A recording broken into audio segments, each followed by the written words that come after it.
All right, guys, I'm back. I got to throw a huge apology out to Lori Gale. I'm just not good with this technology. My buddy just gave me this laptop.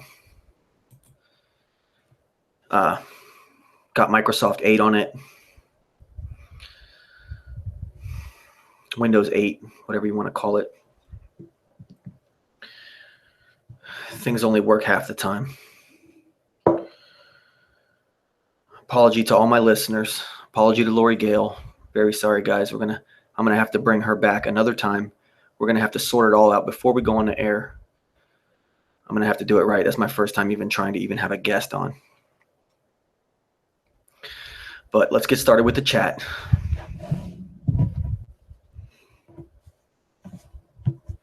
All right. So looks like Richard Clark was in here first. Oh, hey. We got Flat Earth Sweetheart. We got Barbie McGill. Got a lot of people in here. Let's see what we got. Okay, so apparently Nathan said he was gonna get rid of his moderators or neutralize them, change the way they start treating people. I know I'm banned. He banned me he let me stay on for a long time. And then a couple months ago, he finally just outright banned me.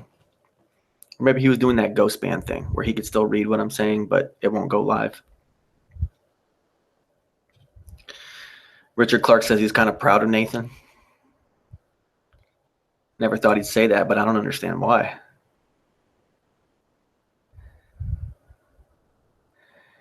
They lie, Ohio. It's good to see you.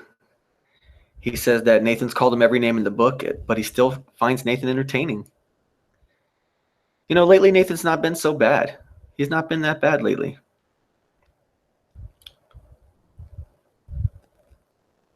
I know he's been subbed to me for a long time.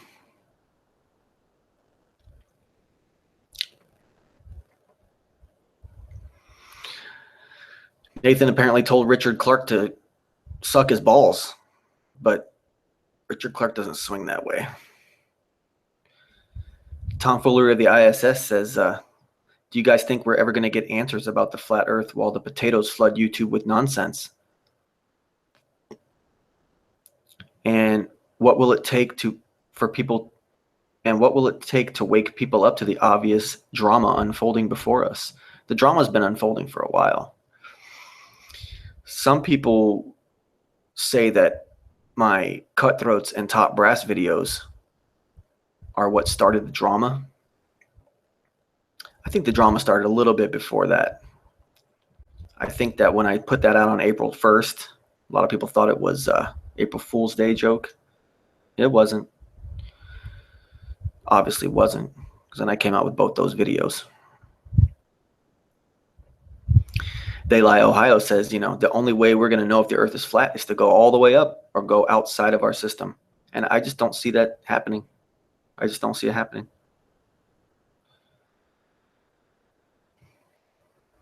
Yes, it has reached that point, They Lie.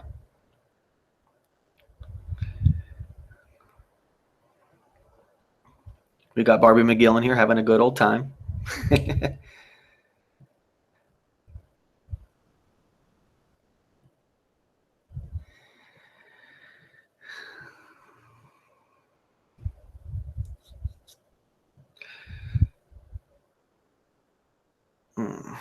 Let's see here. Yeah, Lori says it's something on my end. It probably is something on my end. I mean, because I could see that her signal was coming through, and I don't understand why I wasn't able to get it. I had the control room open. She wasn't muted. I could regulate her volume and all that stuff. Nothing was happening. It's not the earbuds. I know the earbuds work. That's okay, though, because Lori said she's going to go downstairs with the iPad. She could smoke some cigarettes, chill out downstairs.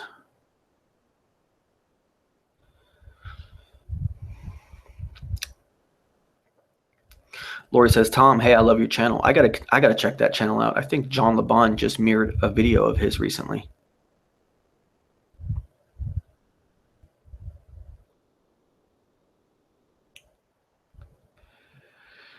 Yep. What's this cake hole stuff? I don't understand what's going on with that.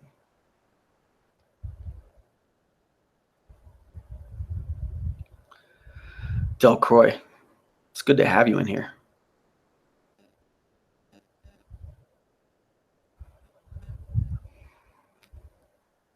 I guess for Del Croy, it's 2:30 a.m. there. I wonder where he's at.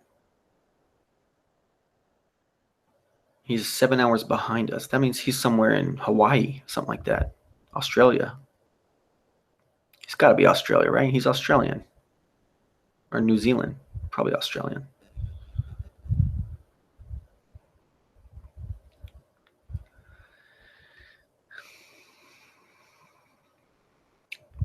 Lori's back.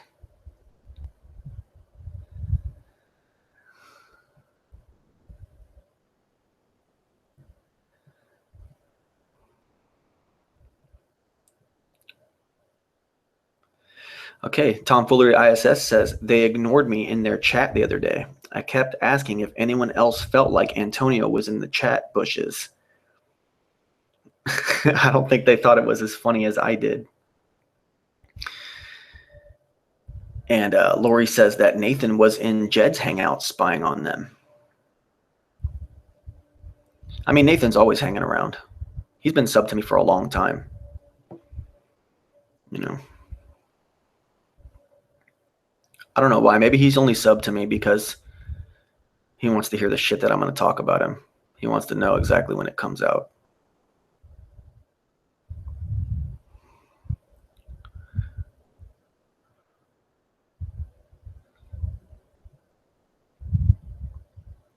Laura Gale says he's in Ireland, Irish. Oh, and he's ahead of us. It's 2:30 a.m. in the UK too. I don't understand. I just don't understand. Here.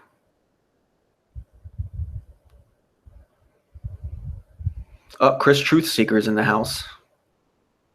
Good to see you. Richard, no, sorry, man. Lori did not make it on. I can't figure this stuff out. I can't hear her.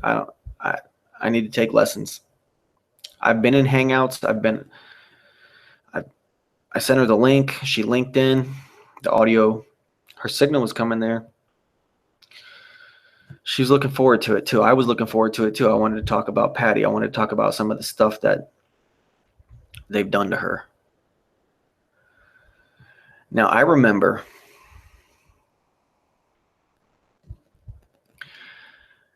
I was on episode 4 of the Scarecrow's podcast called Coffee Talk.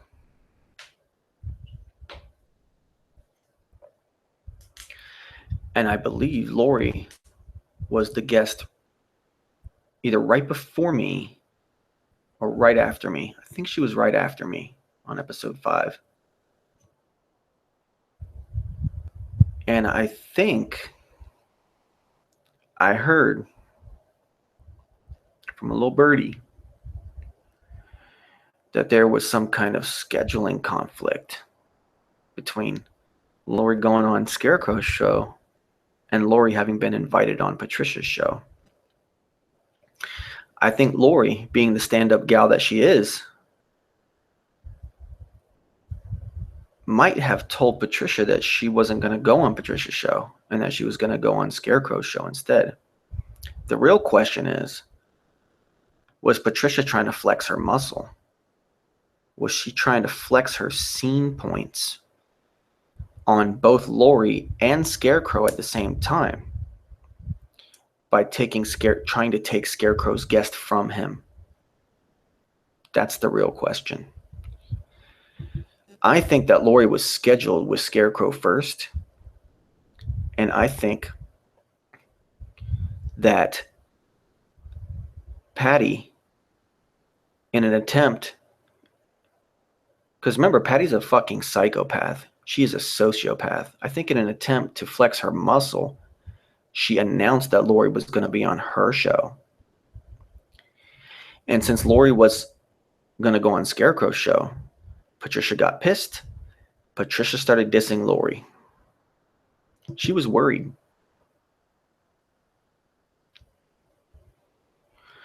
Here's Lori Gale says, Pat told me she had a show on that day. So you guys moved yours back in hours. You waited till she was done. Is that what you're saying?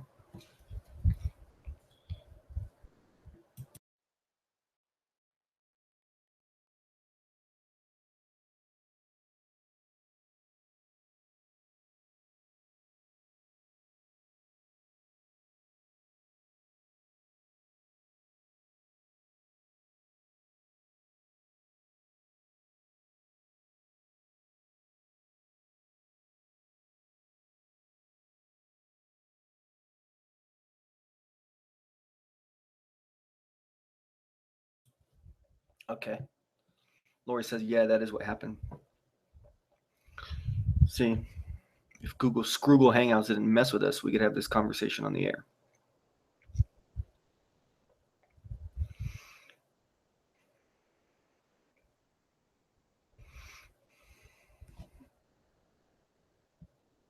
Okay, let's see what's going on here.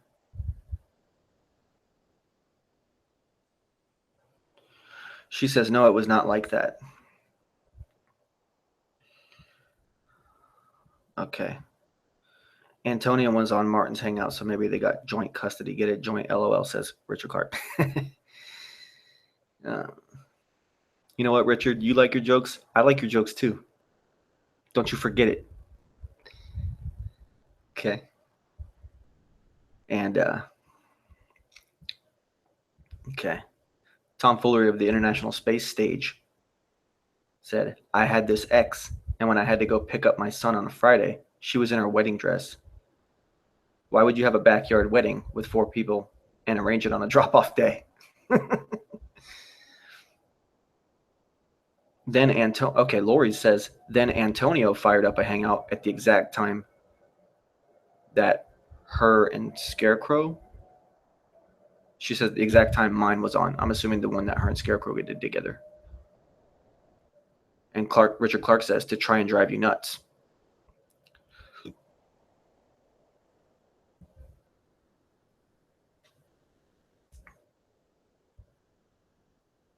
Tom Fuller of the ISS says, reminds me of the engagement episode. Why announce your engagement on the first show you have Mark back? It was creepy as hell. Creepy as hell. And, yeah, Barbie, you're definitely right about that. About the Kush. It's not so cushy. It's more red than purple.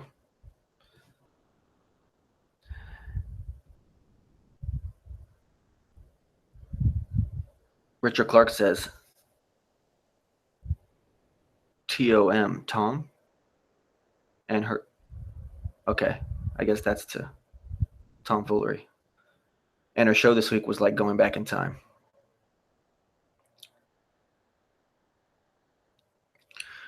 Richard Reg Pickering said, just refresh, how long has it been going on? Let's see. Just a few minutes.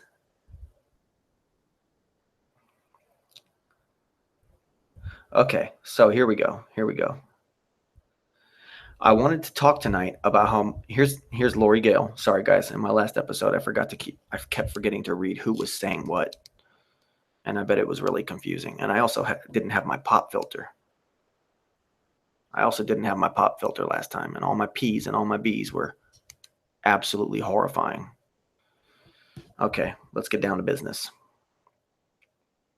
Lori Gale says, I wanted to talk tonight about how Mark talked about her in Crow's Hangout. And then now he's acting all friendly with Pat like he never talked about her in Crow's Hangout. Okay. So you're talking about the interview or the hangout that Crow did with Mark, and I guess that was after. No, that was like his first or second. That was like his first or second episode. And yeah, he talked a little bit of trash about Patty. A little bit, but I mean, it's Mark Sargent. He's really good at disguising what he's trying to say.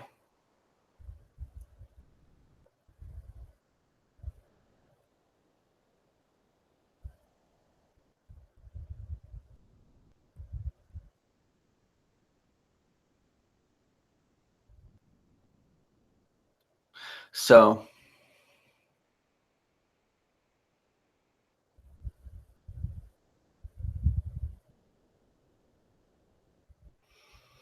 you know, there is a possibility. I wonder if, even though I can't hear Lori on the Hangout, if she's able to have her Skype window and her Google Hangout window so that she can be in this show, she can link into this Google Hangout, but then also have her Skype open at the same time. And I have my Skype open at the same time. And in my earphones, that we could hear each other through that. And you guys can all hear both of us on the show, even though I can't hear her. I wonder if that would work.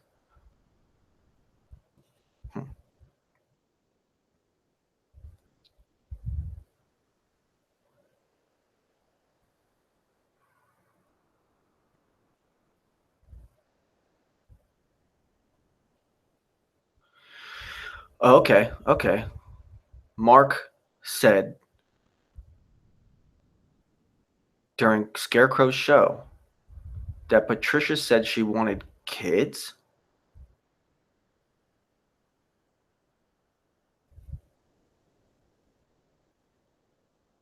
I mean, I don't want to sound ignorant or anything, but isn't Patty, isn't she past that stage in her life? I'm not sure. I'm not even trying to say that. I'm not even trying to say that to sound like a dickhead or nothing. I'm not even trying to be rude when I say that, but isn't that something that's not that's not a possibility unless you're talking about adoption, right? Am I tripping? Am I tripping? I don't know. Yeah, but that's what it sounded like to me. I put it out in my video saying that, I think Patricia's just trying to get,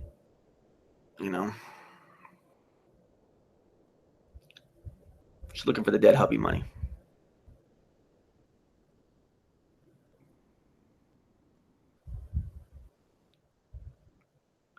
Now, when Mark and Patricia said that they dated, now is that just on the computer screen, or did he admit that they'd gone and seen each other in person? Because I don't know if that's ever been made clear or not.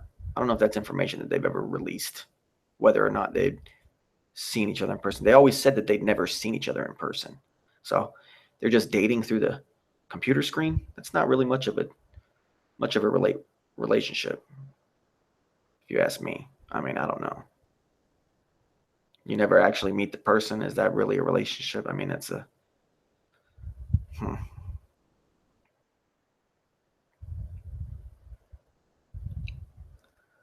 Let's see.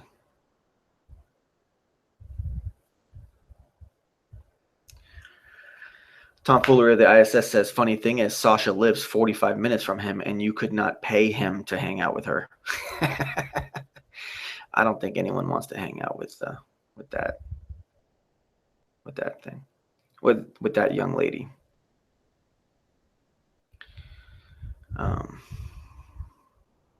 Lee Harvey Hitler makes a good point. There might be a bunch of feedback and delay. I don't see. There might be a big delay issue with that.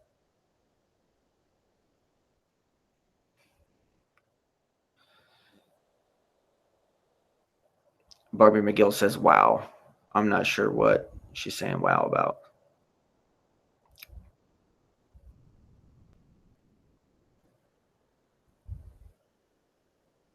Lee Harvey Hitler says, yeah, she's probably too old to have children.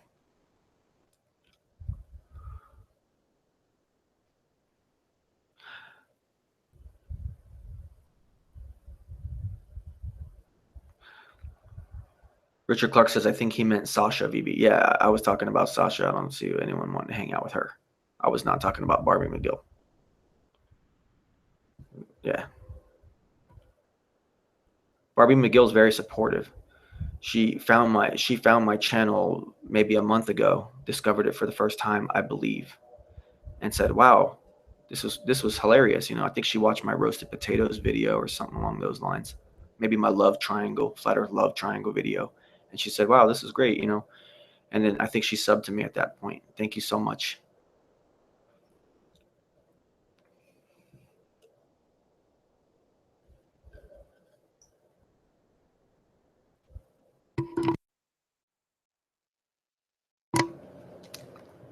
I'm going to try to do a lot more muting this time, guys.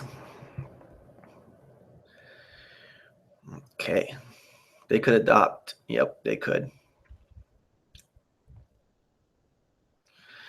Richard Pickering, Reg, says she wanted to settle down and start a family. And then he says they could maybe adopt. And Richard says, Patty's way too self-important to give her time to a child. And I think everybody agrees with that. I think Patricia even said that herself one time. Lori says, he said she wanted to move to Seattle.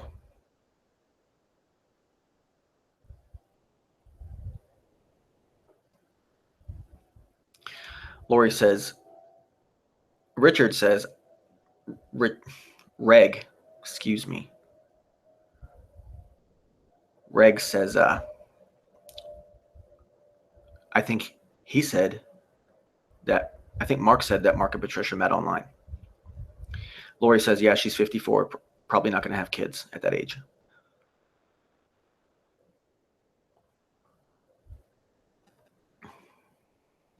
Or Sweetheart says, Patty wanted kids. When you get to a certain age, it's going to become a lot harder to have kids. Yeah, that's why I don't understand. I do remember something along those lines being said, though. I do remember that. Scarecrow and Mark talked for 2-3 hours, like the day before they went live. Because I talked to Scarecrow a lot, especially back then, and he told me him and Mark talked for 2 or 3 hours, and that a lot of information was exchanged, and a lot of it surprised Scarecrow, and most of it did not show up during that interview. It wasn't broadcast live. I know some of the stuff. I'm not going to say it. Sorry, guys. Not right now. If Scarecrow wants to come on here, he's more than welcome. It would be my honor to have my old buddy, the Scarecrow, on here. For some reason, I feel, I don't know why, but I'm pretty sure that Scarecrow unsubbed from me. I don't know. I think it's because of that video I made called Observing Jeranism. I think he might have disagreed with what I said in that video, and I think that he might have unsubscribed from me. That's okay, though. He's still my friend. He's never done me wrong. I'm never going to do him wrong. Okay. Lori Gale says, he said she wanted to move to Seattle. Reg says, I think they met online. They met. Chris Truthseeker says they've met, according to some people. But if you ask them, they say they've never met. That's true.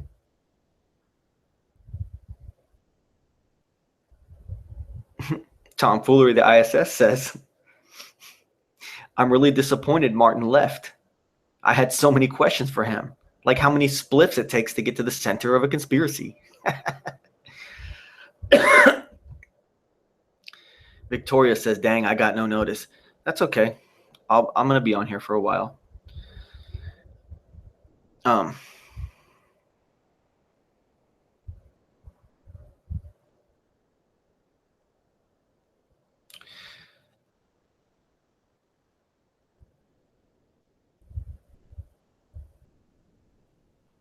See, Delcroix, I heard her on Skype, but then we also started losing signal on that too. So I don't know what the deal is. Barbie thought it was really funny, the audio. Probably because you guys could hear her, you guys could hear me, and she could hear me, but I couldn't hear her. Think about that one. But her signal was coming through.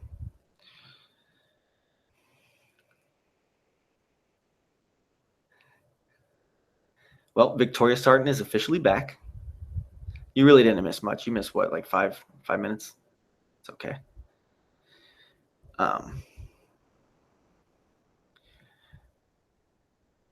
Okay.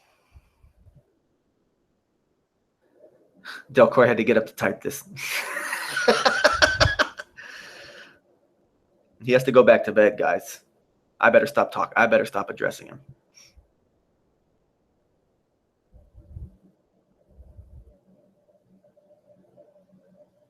Okay, Tomfoolery says, if Flat Earth ever goes mainstream, you have your potatoes, your piss drinkers, and the Hail Hitler crowd.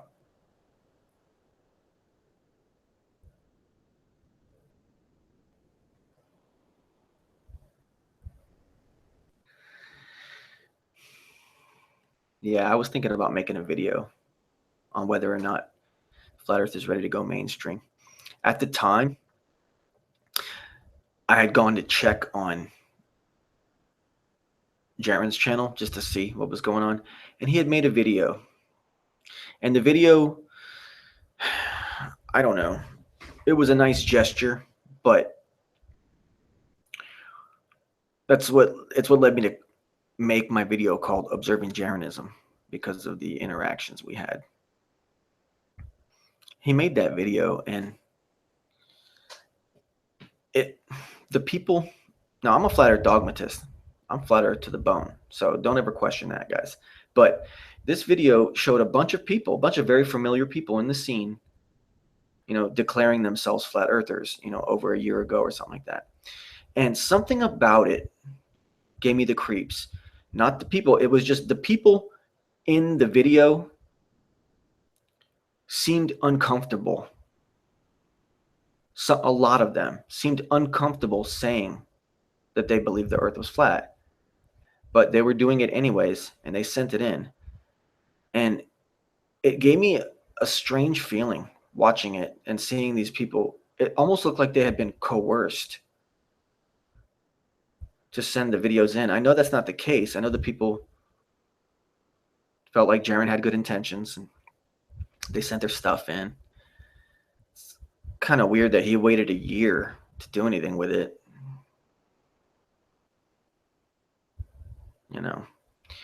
But with all those people and their faces putting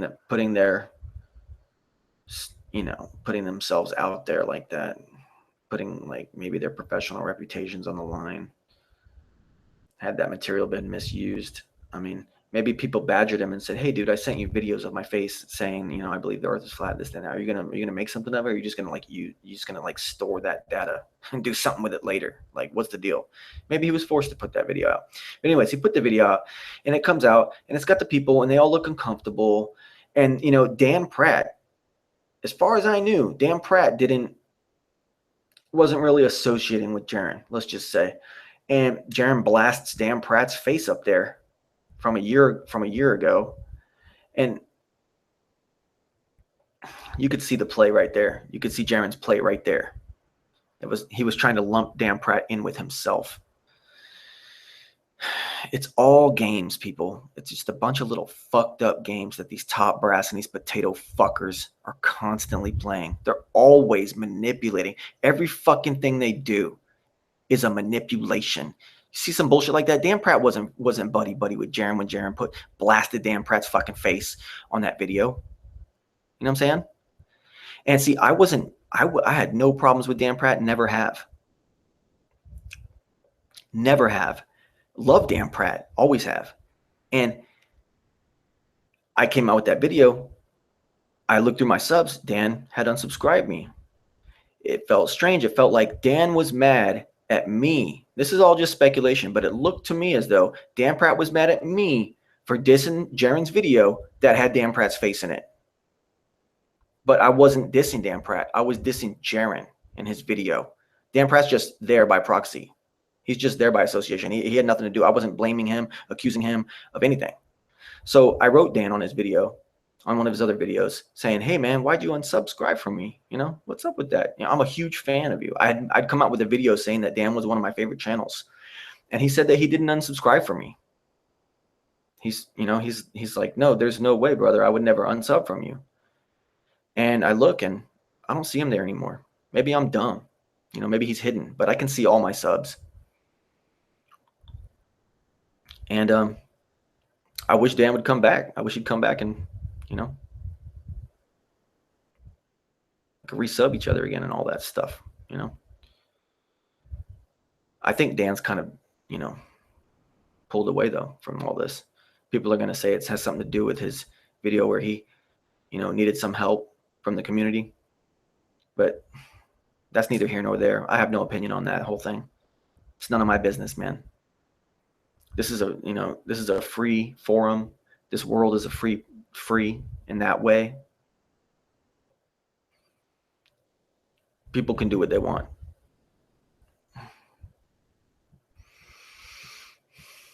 Anyways,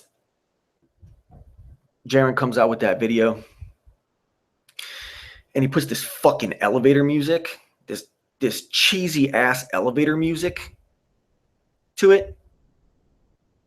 And I kept thinking to myself, man, if this motherfucker is who everyone's defaulting to as their source, as their leadership, and he's coming out with this, and it's giving me the creeps like this, then I don't even know if I want to. I might want out.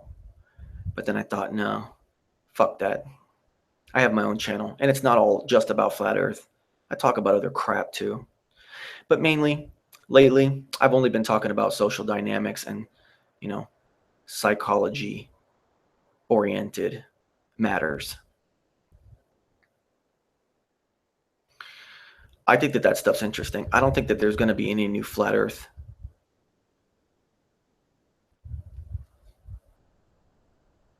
material coming out anytime soon. I think we've stretched it to its bitter end. Maybe not its end, but we've stretched it out and gotten quite a bit out of it so far, if not most of it, most of what we're going to get out of it.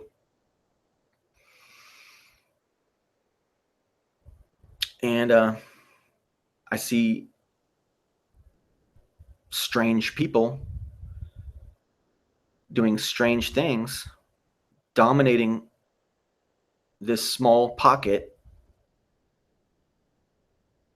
of social media and manipulating other users of the platform into doing things, taking actions that affect the way those who want to lead the whole thing benefit. Let's see what else is going on in chat.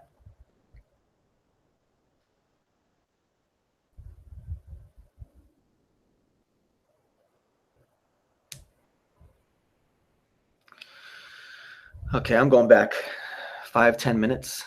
Let's see here. Wow, I'm going back way far. Okay. I'm really disappointed Martin left. I had so many questions for him. Okay. Okay. Barbie said she loves this guy. Thanks. I'm just up here bullshitting.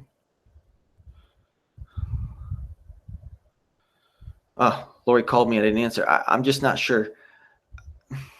It's so frustrating. I was sitting over here. You guys didn't see it, but Lori saw me over here on my end, huffing and puffing like a little fucking baby. She saw it. I'm glad she's the only one that saw it because it was embarrassing. I was so pissed off. I was just being a big brat. I was just being a big punk, huffing and puffing away like a little fucking kid. I'm sorry, Lori.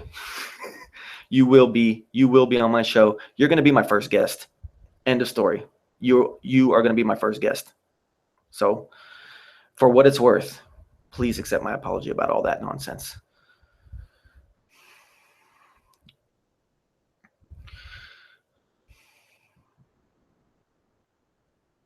Okay.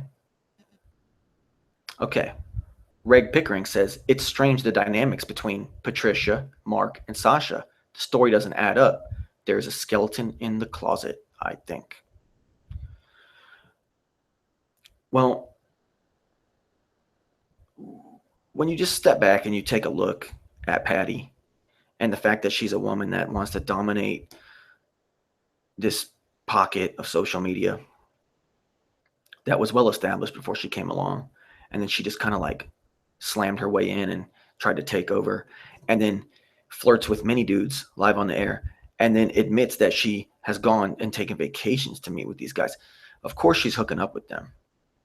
Okay. And and people are free to live their lives and everything, but like, what the hell is that? What the hell is that? Is that what flat earth is? Flat earth and other hot potatoes? And it's this weird woman who's a hop along, and everybody like cries because they didn't get a piece of it, and other guys literally leave her group. They just leave her group, and then her and her new boyfriend, who's what, fifth in line, sits there and talks about how this guy liked her and she didn't reciprocate it, and that's why he's gone, because he's heartbroken. I don't think so. I know that can't be the case. I think a lot more games are being played than they let on. It's pretty fucking obvious. Are we kidding ourselves? Can't do that. Wow. Okay. Lee Harvey Hitler. Damn it. Lee Harvey Hitler says, anyone else watch Jed's video about the pedos over at the debate channel? I watched about the first 40 minutes of it. I got to finish it later. I watch long stuff like that when I'm eating. So, it takes me 20, 30 minutes to cook and eat. So I'll blast it then. And it was good. I smoked a couple cigarettes and kept watching it, but then I had to go to bed. But I'm going to finish that.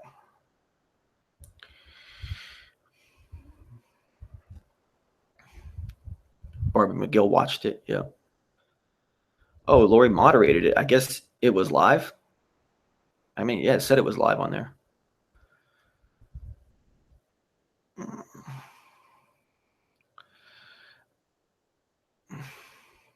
Barbie says, I woke up to that shit, to that shite.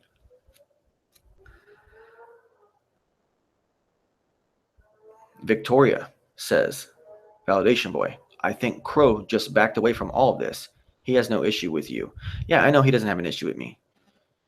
Me and him are, but at the end there, me and him, at the end of, because I haven't talked to him in a while, but at the end there, we were talking several hours a day, and shit was getting real hairy. There was a lot of shit going on, and we were talking to other people too, three-way conversations and stuff. And we were finding out things between the three of us and our analysis of what was going on and our knowledge of the historical timeline of when things happened and who they happened to and why and how. Shit got real nasty. We discovered a lot of fucked up things about everyone's favorite flat earth podcaster. Lee Harvey Hitler says, yeah, I like Jed. Jed's the man. He's the man. He's very conscious and he's very aware. Okay. Barbie McGill says she never saw that channel before. What, Jed Skeptic? Oh, no, you've heard of Jed Skeptic. Come on. Okay.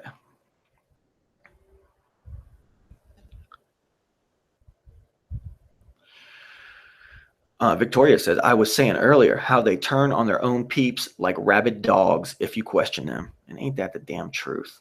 I mean, they just outright ban you. Well, no, they'll torture you first. They'll try to come out and have a show, and they'll give one bullshit side of their argument, and it won't make any sense. And they'll try to pass it off, and then they'll change the subject, and they'll deflect, and they'll have other people come in, And it's all just games. It's all just so that they can get theirs in on their larger platform. And really, you're screwed. You can't say anything about it.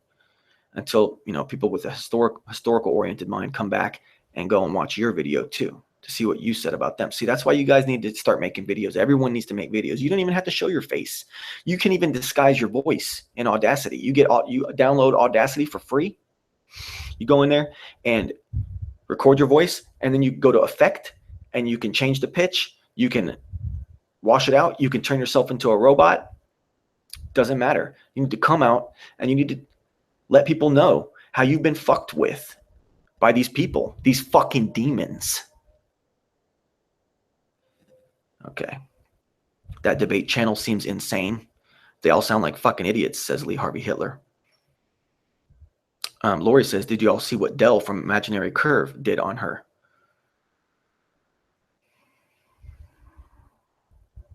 Barbie McGill says, the guy was on there today with the minor girl. Shite. Lori says, that was real nice, I guess, what Dell did to her.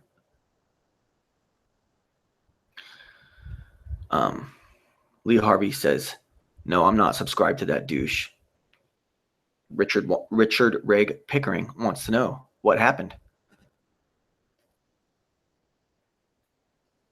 Chris Truthseeker said he was on that video. Lee Harvey says, I'll have to watch it later or in the morning. Oh. Lori says, yeah, Dell did an hour-long hit piece on what a piece of shit Lori is because she was on with Jed. I mean, Dell trying to shit on Lori. What is wrong with this fucking picture? Who can beef with Lori Gale? How and why the fuck? That's all I gotta say. I mean, I can't believe this guy, bro. Okay. Lori says, but I said I like Dell like 6 times. I remember that. Dell used to be okay. He just decided to take a big turn because of his fucking pride. See, I've seen a lot of guys get fucked up by their pride.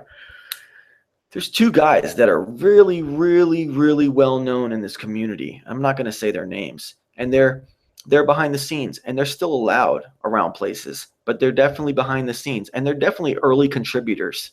Okay. But I've seen both of those guys fall sucker to a little bit of trolling by another guy. I know another guy, and he triggered them, and they reacted so wrongly that it ended up causing a huge separation in the flat earth scene. I know that one of the parties involved would say it's only that guy's fault. It's all his fucking fault. He egged me. But what I would say to that guy, okay, is that, dude, you're much older than him. How do you not see straight through what he's doing to you? You know, he's not even doing it with bad intentions. You are just taking it so hard. You are internalizing this abstract belief that you have on the side. You've taken it, you've internalized it and identified with it so fucking hard that now when the other guy comes at you with a little bit of prodding, you fucking throw your hands in the air and you just want to smash everything. You're so fucking pissed. It was so out of character when you did that. And you know who you are. And I still love you, even though you unsubscribed from me and told me that you didn't, and sat with me in an 1.5 hour long conversation on Skype and told me that you didn't. But I still love you, and I'm still more than willing. You're my friend. Anyways, off subject. I told you guys, name dropping galore. Just no names on that one. Barbie McGill says, asshole chanting minors marrying grown-ups. What? I don't even understand. Okay. Lee Harvey Hitler says he's a fucking idiot. Lori Gale says, I never said anything bad about him, Dell, that is.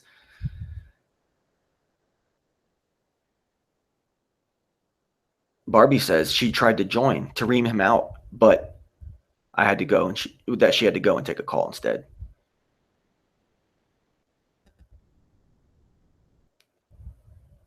Barbie said he called her the C word.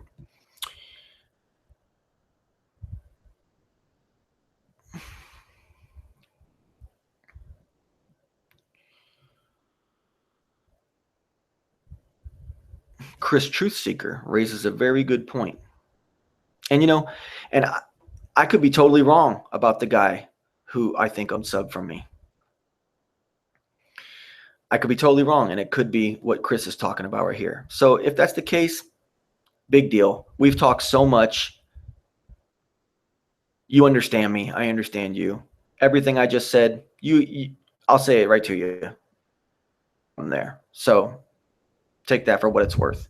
And Chris Truthseeker says, sometimes you get auto unsubbed, and if you hide your subs from public, they don't show to you. Yep. Yeah. Richard Clark says YouTube unsubs people I have subbed to all the time. Just the flat earth people, never the fire videos. Barbie says people need to look into that debate channel for real.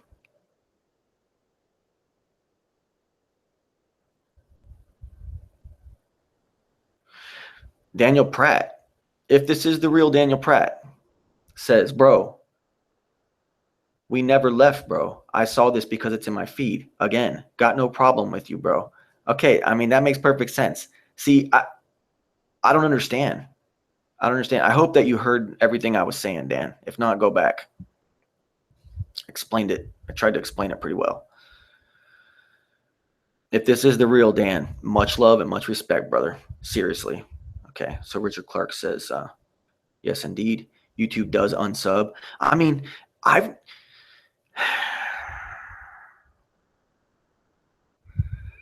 only subbed to a very small amount of people in the first place. I've never seen myself unsubbed from someone that I didn't do. Never seen it. Dan Pratt says, it's in my feed because I never unsigned you. Still have never unsubbed you. Still have no clue why I don't show, but I'm still subbed. Okay. It's the real Dan. Okay. Well, my bad then, bro. My bad. Well, I explained what I was talking about earlier. I wasn't dogging you out, man. I wasn't dogging you out. Chris Truthseeker says he's been unsubbed before on a few occasions, and he did not unsub from those channels. So I guess some people experience it and some people don't. Maybe it's because you're hopping from device to device. Maybe it's because on your PC, you're subbed to X number of people, and then on your other thing, your phone, your tablet, maybe not. However, that account should cross over. I know people don't like to sync their accounts all the time. I don't sync my account because I don't want every fucking Google Plus and every fucking time someone comments on a YouTube video, I don't want it popping on my phone. So I don't sync them. But the account is still synced. But whatever. I mean, everyone's got different stuff. Everyone's got different mishmash of tech. So crazy things can happen. You got an HP computer, an Asus tablet, and then a fucking iPhone. Shit's going to get all weird.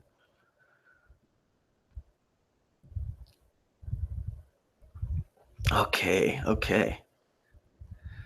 Reg Pickering says this is and should remain a leaderless movement.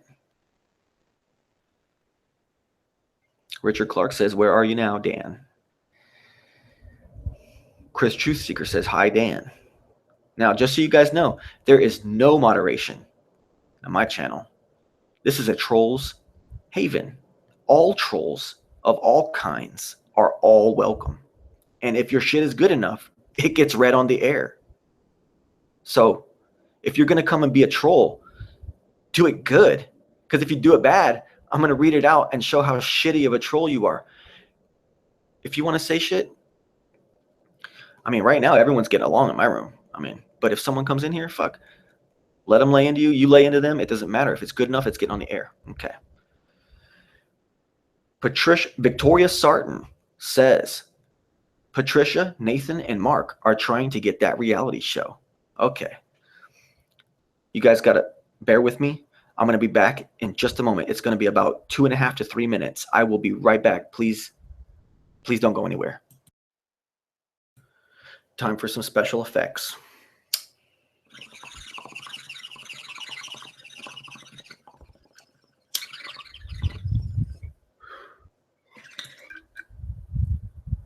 Oh no.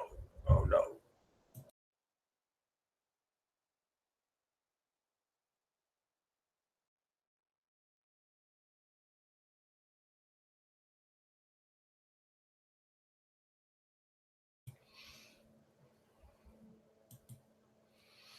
All right.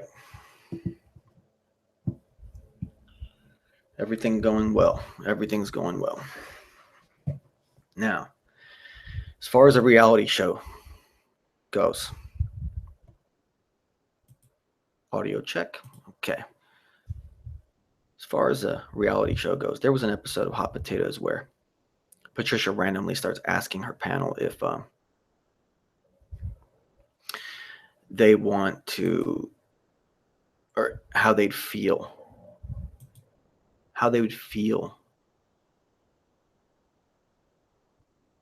about doing a reality show. Okay.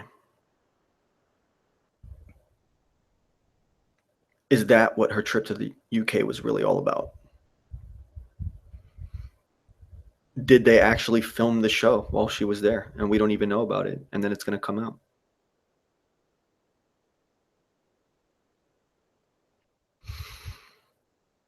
Why is Patricia so desperate to be a television star?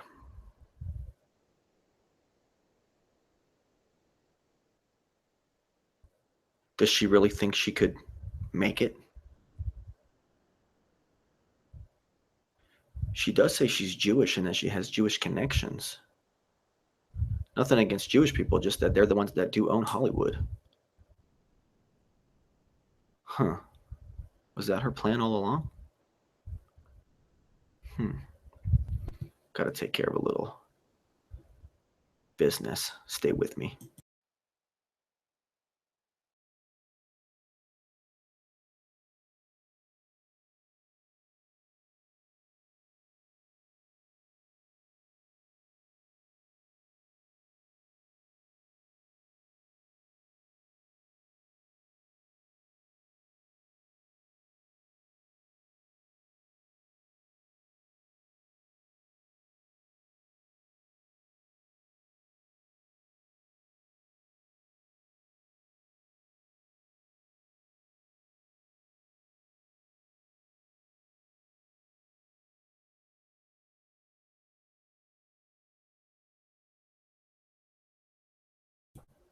That looks like it'll do.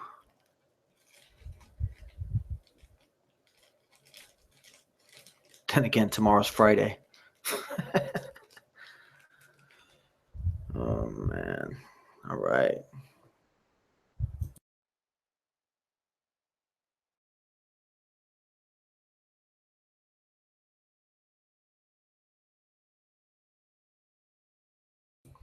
You guys are the best viewers. Thank you guys so much for being on here with me. Thanks for sticking it out. You know, I'm going to get back to that chat in just a moment. You know, earlier I was going right along, huh? Little pause in the action, though. Gotta take care of business. You know how it is. I mean, you know how it is. You know, to each their own.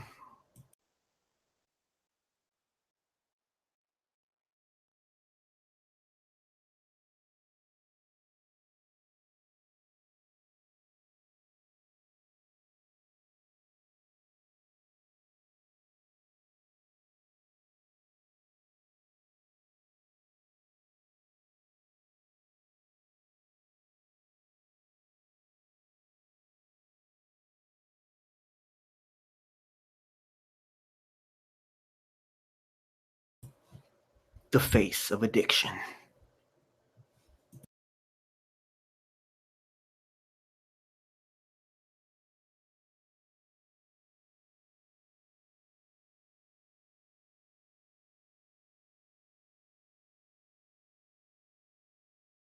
John LeBon doesn't like it when I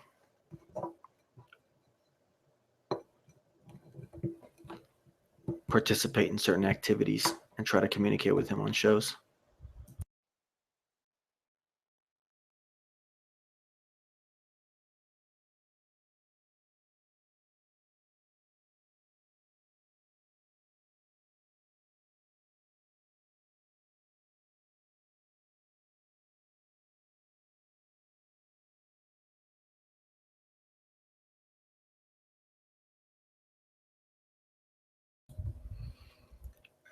Be kind, please grind.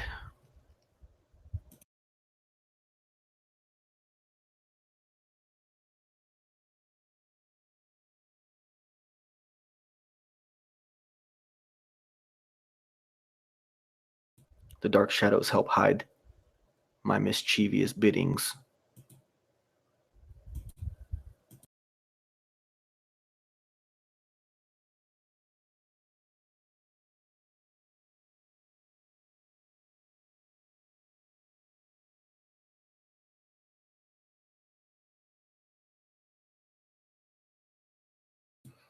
Everything's a process. Everything's a process.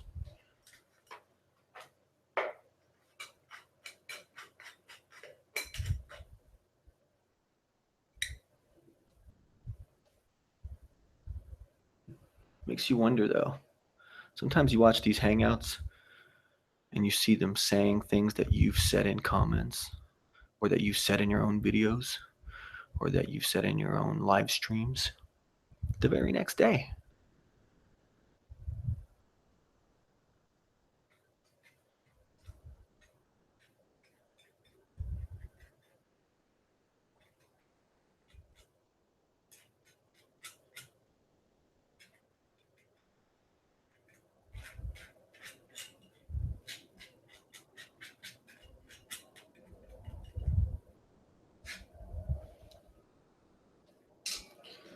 It was great.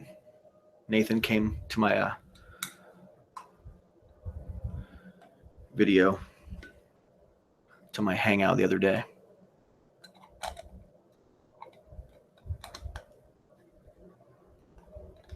Left a comment on it saying, 10 minutes of dead air right at the start. And I said, please come participate in my chat, bro. And he said, oh, it was the best part of the show. Yuck, yuck, yuck, yuck, yuck. You're awesome, bro.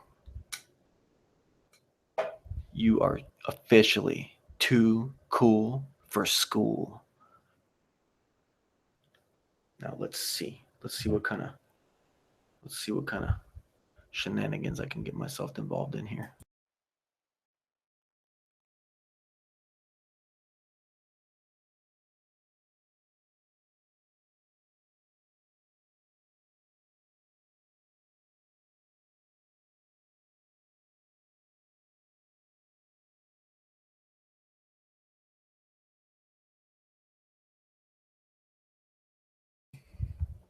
Those of you who know what I'm about to do, grab a hold of your device and join me.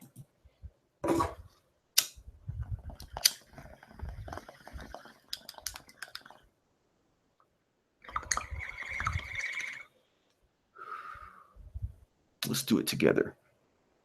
Let's do it together, guys. Oh, shit.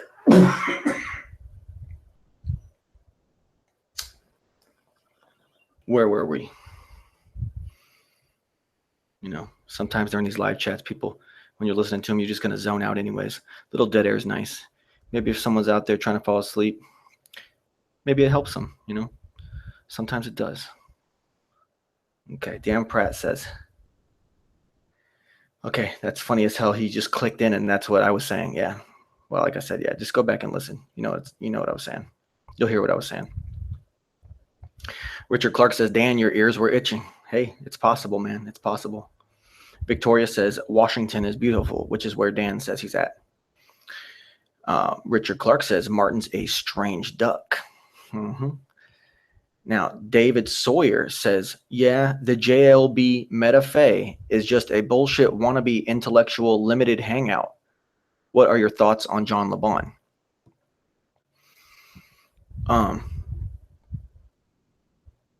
Bullshit wannabe intellectual? That's arguably a fair statement. I mean, I'm not even an apologist for John LeBon. I personally, I like him a lot and I enjoy his content, but I also see how, I don't agree with people, but I can see how a lot of people have a lot of the feelings they have towards him, because I understand all these different perspectives from all these different people. I know what they're thinking and why they feel the way they feel about John. But I personally like him. See, he's in his late 20s. To me, he's about 3, 4, 5 years ahead of where I was and where he should be for his age. And when I was that age, you get what I'm saying. He's ahead of where he should be. And a lot of people, they're just straight up intimidated by the guy. They're straight up intimidated by the guy.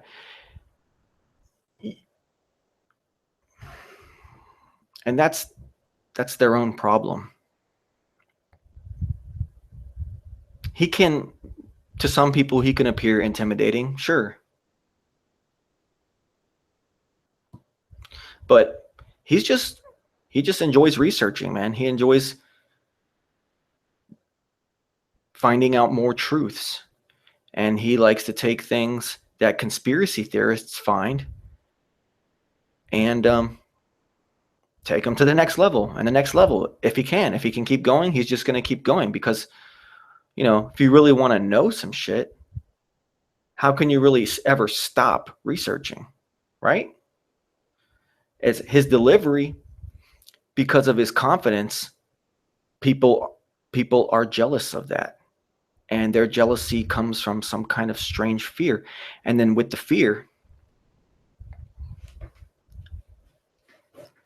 that's when they're feeling the discomfort. And then they associate that discomfort with John LeBon, his voice, his face, and his voice. Okay, let's see what else is going on. Okay, Reg Pickering says, anyone who has tried to claim leadership of the FE has failed. Eric Dubay. I guess he failed. I don't know. Wow, we could do a show. Did Eric Dubay fail? No, I'm not going to do that. Math Powerland. Did he fail? Did he ever really try to claim the leadership? I don't know if he tried to claim the leadership. And now potatoes. Now, see, that's interesting. Does Mark Sargent consider himself a potato? We all consider him definitively a fucking potato. But is he a potato? Does he want to be known as a potato? Did he not disassociate with himself with that group? Did he not create a fake sex tape and the surrounding scandal so that he could part ways with that group? I mean, that's what that was when he did that. His little non-sex tape. He killed two birds with one stone by doing that. He got his way out and to be disassociated from all the loony bins on YouTube because he wanted to go big dog mainstream. Like he said, you know, or like I've theorized before, his whole end goal is to be he wants to one day be the host of Coast to Coast. That's like his whole fucking shtick. And he's going to do whatever it takes to get there. Oopsie doops, look where I ended up, guys. Wow, I just so happened to land the gig to Coast, or whatever the fuck it is that he has on his plate. He's got this mission. Okay, maybe you can't even blame the guy for being ambitious, but, you know, I don't want to sell out. I don't think his mission is worthy of any gratitude from anybody. Him wanting to go on Coast to Coast or something like that and, you know, take corporate sponsorship and take censors and, you know, be a putz for the fucking system. You know, I don't find that all too admirable. And damn, I was trying to go somewhere with that, but I lost my train of thought.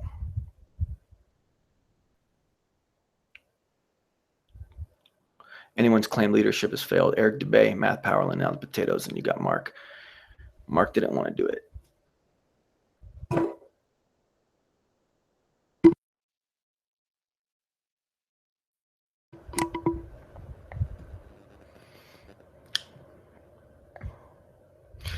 Richard Clark says, David.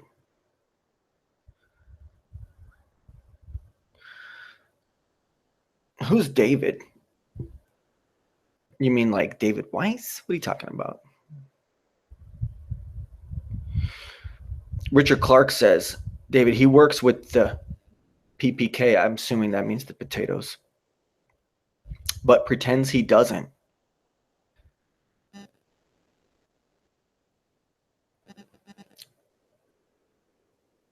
Richard Clark goes on to say, reg the PPK. I don't even know what PPK means.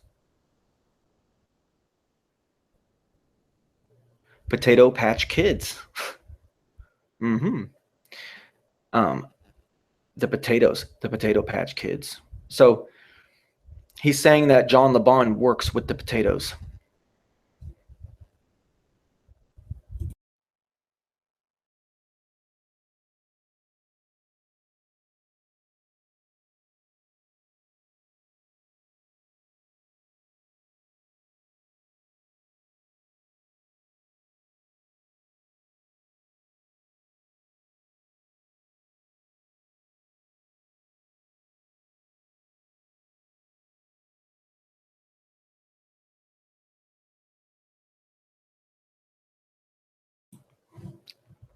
Does John LeBon appear to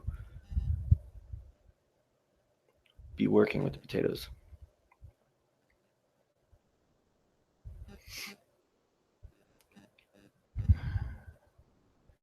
As far as I know, and I could totally be wrong on this, but as far as I know, John LeBon is allowed to comment in Patty's live chats. As far as I know, he has not been banned. And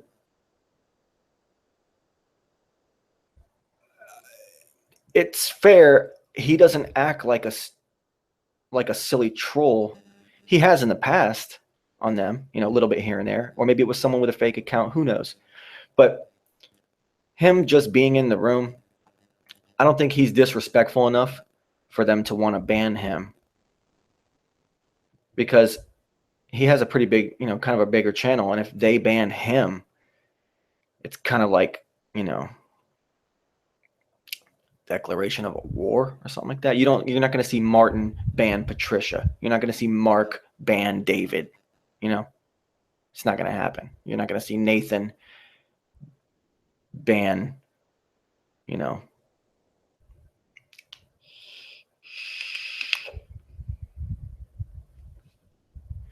but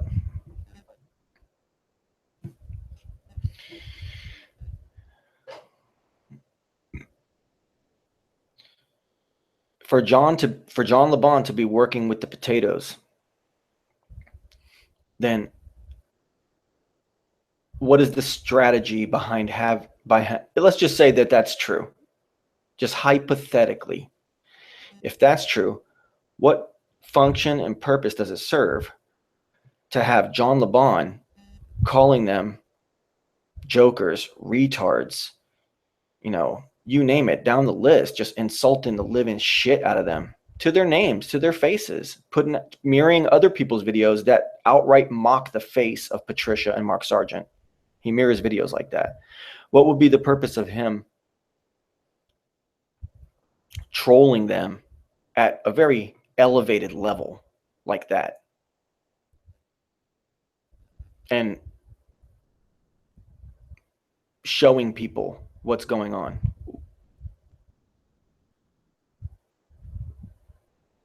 Is it just like professional wrestling where no news is bad news, and just the fact that you're talking about them is getting them over? That's what gets them over.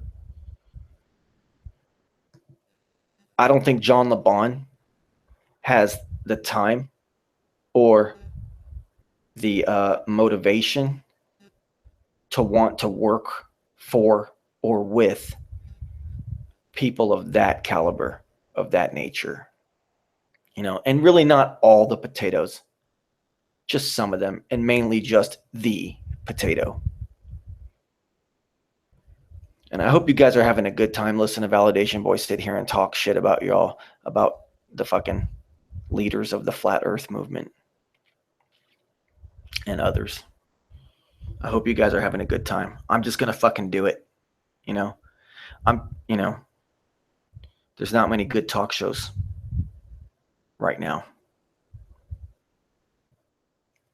I'm grateful I'm able to fill all this space up with stuff about what you guys are writing me. I welcome any and all comments. Anyone participating, please comment. Anyone is totally welcome. And if someone from the top brass showed up in here right now, and if they were respectful and nice to me, well, maybe we could see where it could go. I'm into giving people second chances. So, David says it's the Potato Patch Kids. Tomfoolery, the ISS says,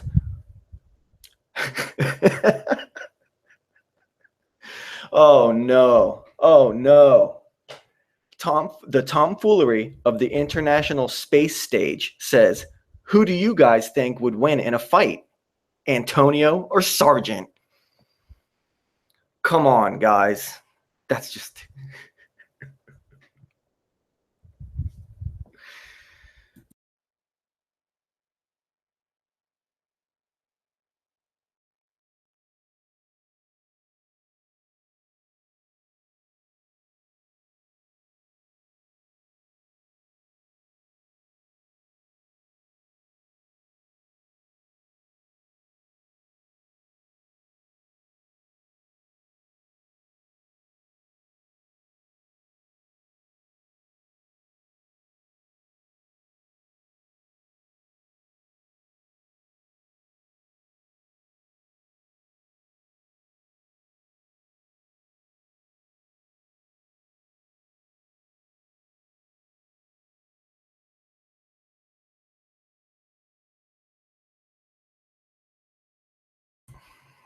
Okay.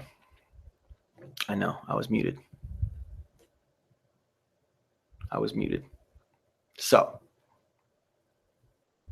like I was saying, Antonio, he's wiry. Long arms. Got the glass jaw. And, Mark, if it's true that he's never been into, never really abused himself all that bad, as he claims. He's a pretty dense dude, seeming. He could probably just win by kind of just mauling him and maybe just pushing into his chest, knock him down, get on there, and just pound his face in. It'd be done. I think Mark would probably reluctantly, but somehow destroy Antonio, if you want to know my honest opinion.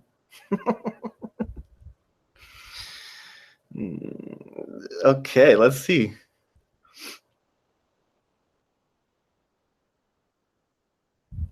Oh, Reg Pickering says, it's weird because we have this scandal of dating in the flat earth with Patty, Mark Antonio, Sasha, okay?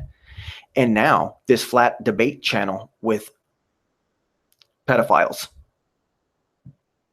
Richard Clark says, Antonio's wrists are limp and weak. Mark's tongue is super strong from talking about himself so much. So Mark hit him with a tongue lash, bro. Oh. Tongue lash. Okay. Barbie says Antonio would win for sure. Antonio would win? Why? Because he's younger? Or is he younger? I don't even think he's younger. You think Antonio would win? Why, with the lanky arms? Okay.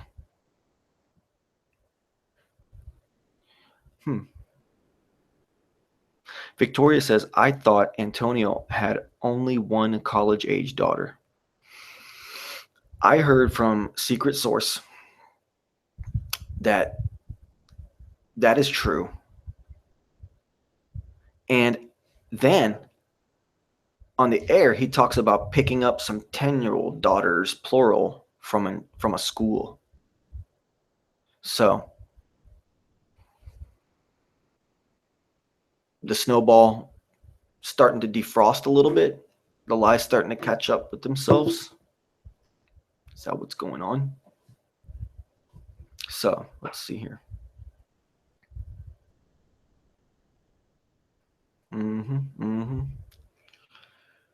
So Richard Clark says, Reg, letting the child on inappropriate.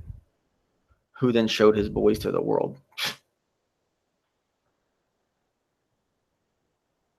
Okay, David Sawyer says, I'm not sure about that, but I think he's a ball earther. I was on his FE, Metafe, and he referenced the northern and southern hemisphere. And when I checked him, he got red in the face explaining.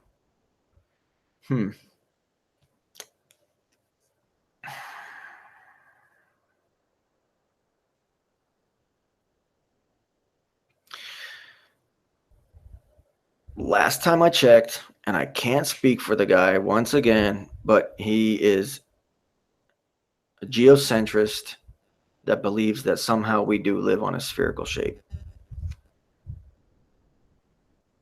Doesn't make sense to me.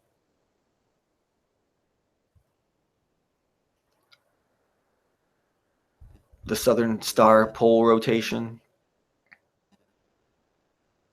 If you really want to be honest with yourself, the magic of this life, it's not even magic, it's the creation. It's God's creation. It's the Creator's creation. And it exists. Okay? This is a realm.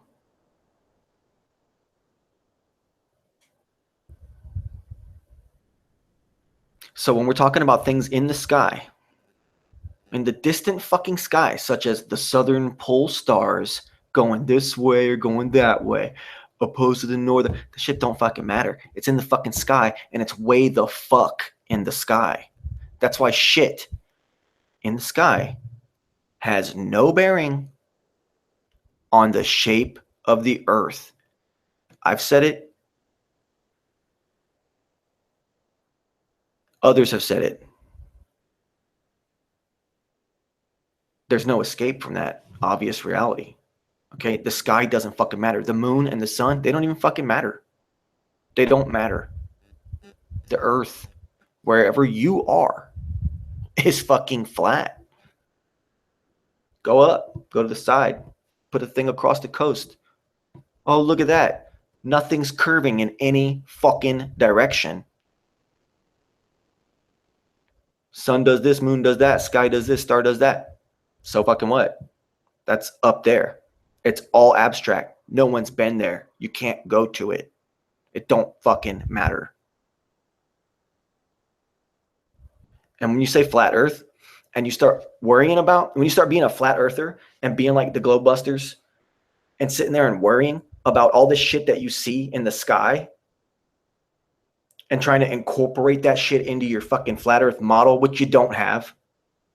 The flat earth model is in your own fucking eyes, what you see.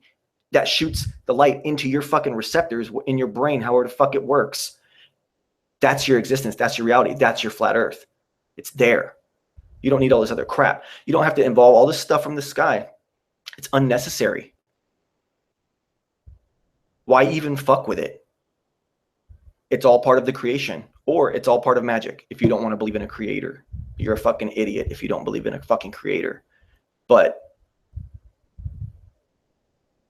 that still doesn't mean that the shit in the sky can't be abstract, or that it can't even be placed here by things that are from within our realm that are maybe anathema to our species.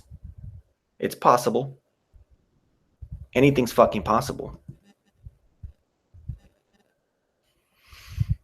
Let's see what's going on.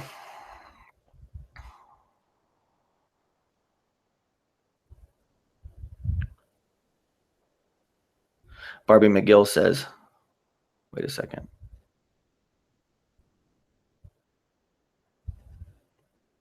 Okay. So let's see here. Barbie McGill says, never heard of the debate channel, nor Jed. Laugh out loud. Tomfoolery of the ISS wants to know, validation boy, what do you think of David Weiss?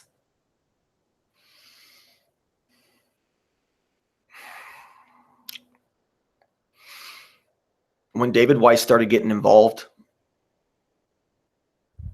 that's the first time. No, I've heard of him before. I heard of him before back in the day with the Jeff C stuff, because I used to watch all that crap. And I remember there was a time when he was vaguely there. He was not the star of that show back in the day. Okay. He was not the star of that show. Check, check. Okay. And, but he was around. Didn't give it much thought. Had nothing against that guy. So, when I made my first speaking video called Flat Earth Frustration, one of the very, very first people I took that link to was a David Weiss video, and I dropped it in there, and I said, David, I'm a huge fan of yours. Will you please do me the honor of checking out my first Flat Earth talking video?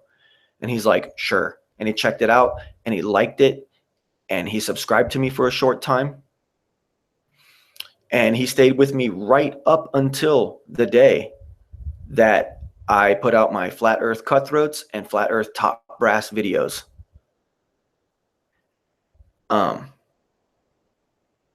After that, many months passed, and he and his character have evolved. You know, they've evolved this way and that.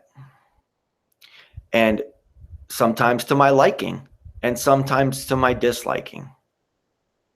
And who am I to sit here and be a judgmental prick on people? I'm just some fucking guy. You know, I do have a YouTube channel that has a couple hundred subs. At least there's something there, you know. I got some leverage to have my opinion. You know, I got videos that I've produced. Anyone can produce videos. I wish some of you guys would figure that out. You produce your own fucking videos. All of a sudden, oh, you are much more likely to be able to directly talk to a lot of these people that you feel like they might not be attainable or reachable. And fuck.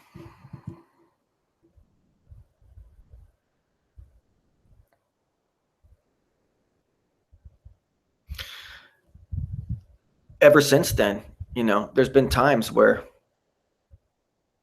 you know, honestly, a lot of the times that I've seen David in chats, I'm still pretty nice to the guy. I mean, there's been a couple times when I've talked a little bit of smack, but I've never really like laid into David Weiss. I don't think, you know, a lot of people say he's the worst shill of them all. They say, oh my God, look at the guy. He's trying to sell this, sell that. Well, it's a grim reality. Okay. And as high and mighty as we want to pretend we are, okay, it's his right to do it. There's other people out there who could also execute his plan for themselves and make it work for themselves just as good as he's done for himself, and choose not to for ethical reasons. And hey, more power to those people. David Weiss likes the risk. He likes the gamble. He likes the fun. He likes the interaction. He wants to make a mark on the world. He wants to have a huge impact on the world, at least in some way. He wants to leave a legacy so that one day in the distant, distant future, when he's gone, you know, people will look back and say, oh, look at David Weiss. Look at this dude. He did this. He did that. He did this. He was known for this. He would talk about this. I liked listening to him when he talked about this, that, and the other. You know, lately I see him when he is on with Patty and these guys. He's very minimalist. He just wants to come in, share what he knows. He doesn't want to sit there and blab. He's very concise. He's a guy who just wants to get straight to the point. But that's because he's also into time management, and he fills up his time with a lot of stuff. And if you're spending so much time and energy doing this show, that show, this, and those forums that you perform on are not necessarily paying the bills, and you want to capitalize on the enthusiasm of people that come to the flat earth fresh and want to buy a shirt, chances are slim that someone that comes to the flat earth is probably not going to want to buy a shirt, because they're probably deeper people and they don't need to get off on having the shirt, But then again, even the smartest people can have fun with the novelty of buying the flat earth shirt, or something along those lines, something of that sort. But for him to make whatever money he makes off selling merchandise, that's his business. If he feels karmically that it's okay to do that, even if he looks into the distant karmic future of him putting something out there that may or may not be true, if he feels okay with it and he's okay with it, it's his business. I wouldn't do what he does. I'm not sitting here and agreeing that, oh yeah, him selling merchandise, that's okay. Fuck him. He can do whatever he wants. I'm saying he can do whatever he wants. Obviously, everyone can. But I'm not going to do the kind of things that he wants to do. Let's move on from David Weiss. Okay. Reg Pickering says, they just ignore me the whole time. Hangouts are dry, yeah. David Sawyer says, John LeBon also spent 6 minutes explaining his non-spinning baller theory. Well, he's explained it in great detail before. Or, I mean, to me, maybe, I don't know if that was a public thing. I don't know.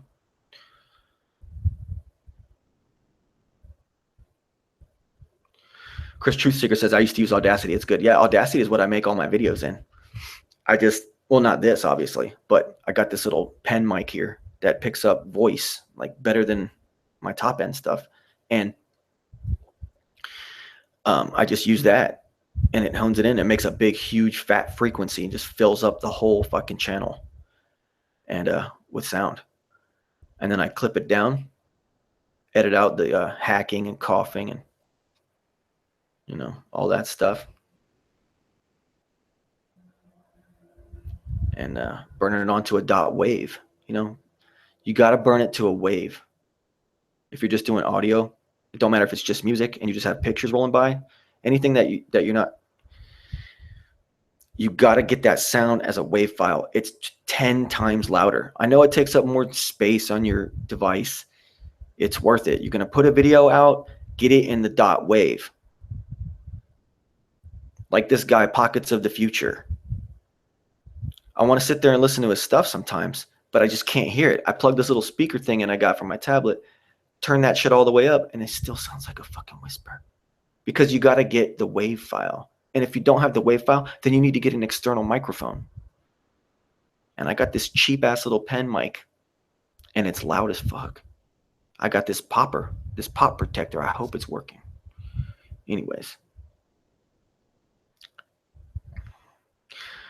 Victoria says she asked Martin about ADR and he didn't answer.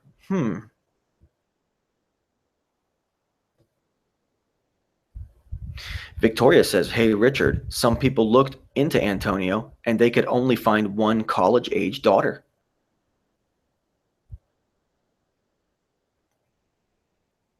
Richard Clark says, brazenly and proudly, due to the fact that there's no moderators in my chat, says ADR is trash. Now what will ADR do? Oh, shucks. David Sawyer goes on to say, Jed is the man. Hey, but didn't I say that earlier? Maybe you said it because I said it. No, you said it. Oh, all right. Okay, so Richard says, so his story about Patty turning off the alarm to pick up the kids from the school was lies. Well, it's possible. Maybe she had an alarm set for something she wanted to do, and he's the one that turned her alarm off. And then since she got sick of all his shit, she dumped him. She left. He was so enraged, like a bully, like a psychopath, like a sociopathic liar. He turned the whole story around, put it all on her, said that she was the one that did all this stuff. Okay, because he's an even bigger psychopath. That's a possibility. I talked about that the last time I was on the air. That's one possibility. You don't know. People that are willing to be so strange, act so strangely, and use social media in very nefarious and hurtful ways. Very hurtful ways. You always got to question that shit. Excuse me. Richard Clark says he likes Jed and he likes Del. I understand.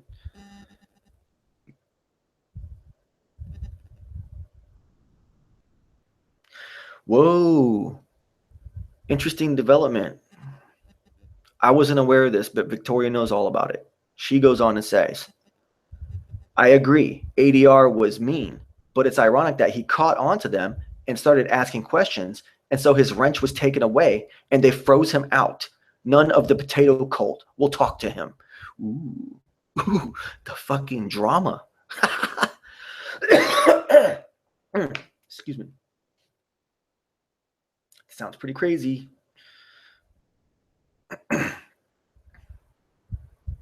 Oh, another reason. Richard Clark brings it up. Another reason that the potatoes are not cool with Lori is because she hunts. Fucking whatever, man. Whatever. Okay, so Richard Clark.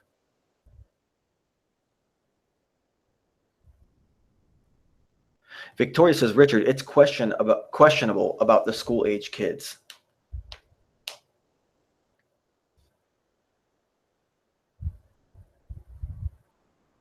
Richard says, wait, ADR turned on the potatoes.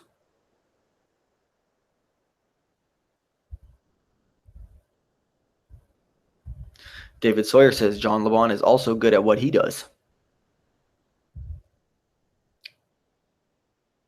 Victoria says, yes, Richard.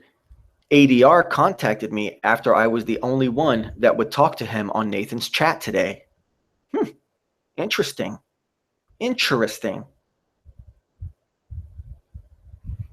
Richard Clark, speaking of, I believe, Antonio, says, Greg, we should have known it. We should have known it when he showed a cherry red sports car that he didn't own and found it on whatever that is.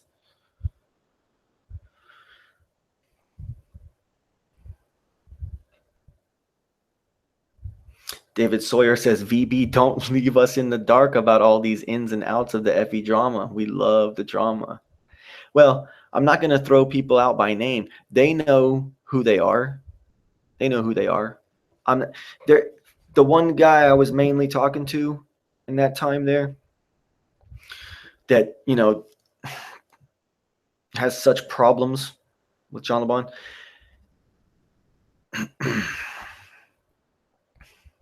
He knows exactly who he is. And I'm friendly with him. And I've never had a problem with him. And, there was a time when several of us were in a room together in a private time. And shit got real ugly. And the whole time I was like, I'm not going to take anyone's side here. But, it just so happened that some of the stuff this guy was saying, I had to call it out a little bit, just to be fair. But we were friends, very good friends for such a long time after that has happened. So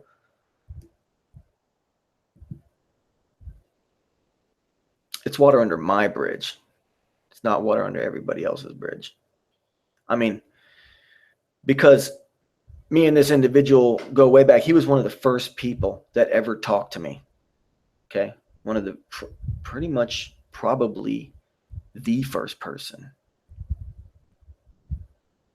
or damn near close to being the first person that ever talked to me out of this whole scene. Okay. So I'm not out here to do nobody wrong, because because of some shit over somebody else. My judgments of character and things that I assume and shit, whatever. It's not fair.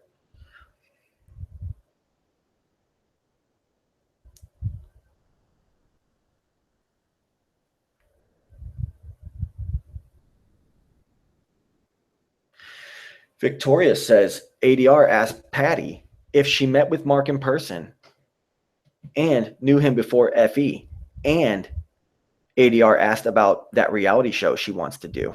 Mm-hmm.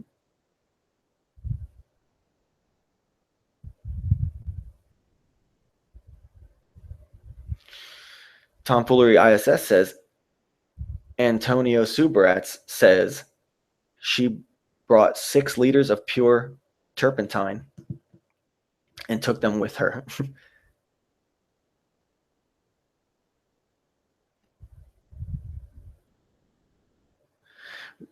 Victoria says, Richard, none of her crew is going to talk to him. None of his crew would talk to him.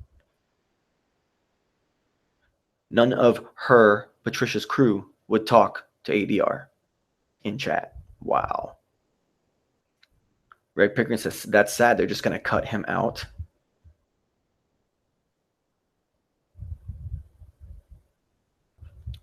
Dan Pratt said, yes, the real Dan. And yeah, I heard it's all good, man.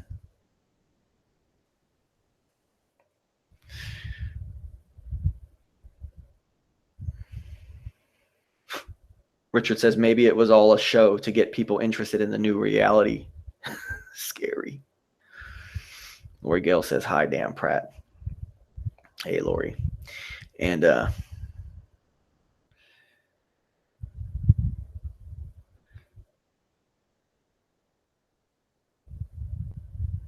no. Let's see.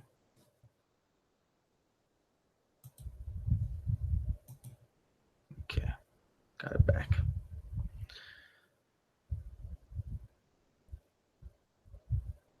Richard Clark says, VB, have you seen Flat Earth Sweetheart's video on the Antonio wedding situation? It's funny. Maybe you can play it here. I don't know how to do any of that stuff. I will check it out, though.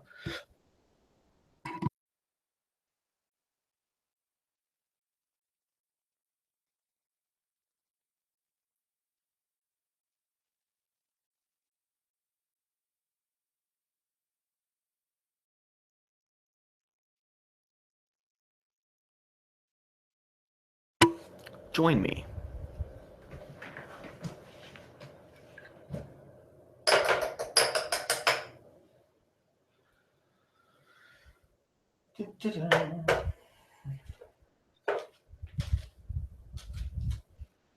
That's life. That is life.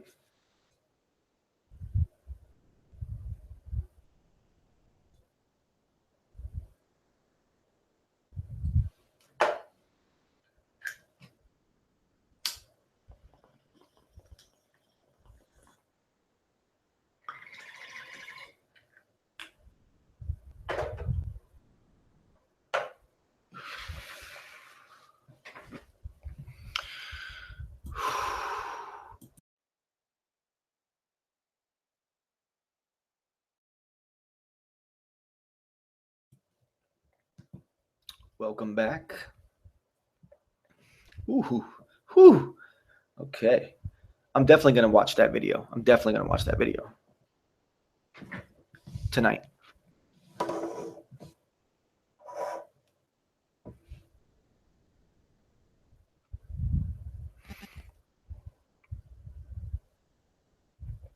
Richard Clark asks Chris,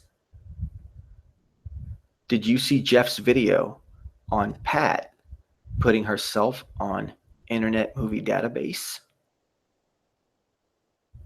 I think I saw that.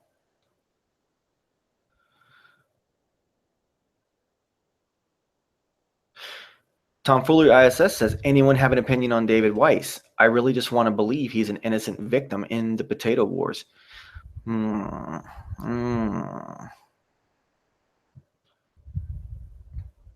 Victoria says they're not going to let anyone get in their way. Richard Clark still likes David Weiss. I mean, I pretty much do too. It's just that, ethically, ethically, he and I come from a different place, So Reg Pickering says, is this Jeff C., the most hated man in Flat Earth? Jeff C. headed up the hoax community, hoax busters community back in the day. He kind of pretty much headed it up. And it was taken from him by a guy named Red Pill Revolution, who's just the guy, okay? Just 20 times better than Jeff C.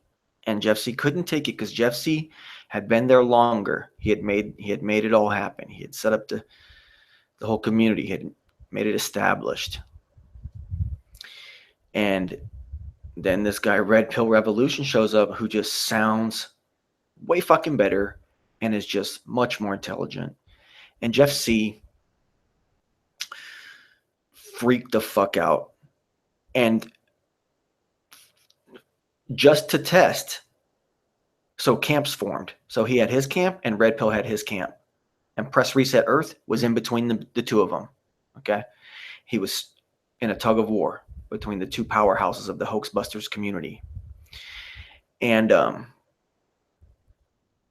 Jeff, just to see who was loyal to him, okay, just to see who was loyal to him, he decided to take the next event, which was one in a long chain of hoax events that had come out at that time.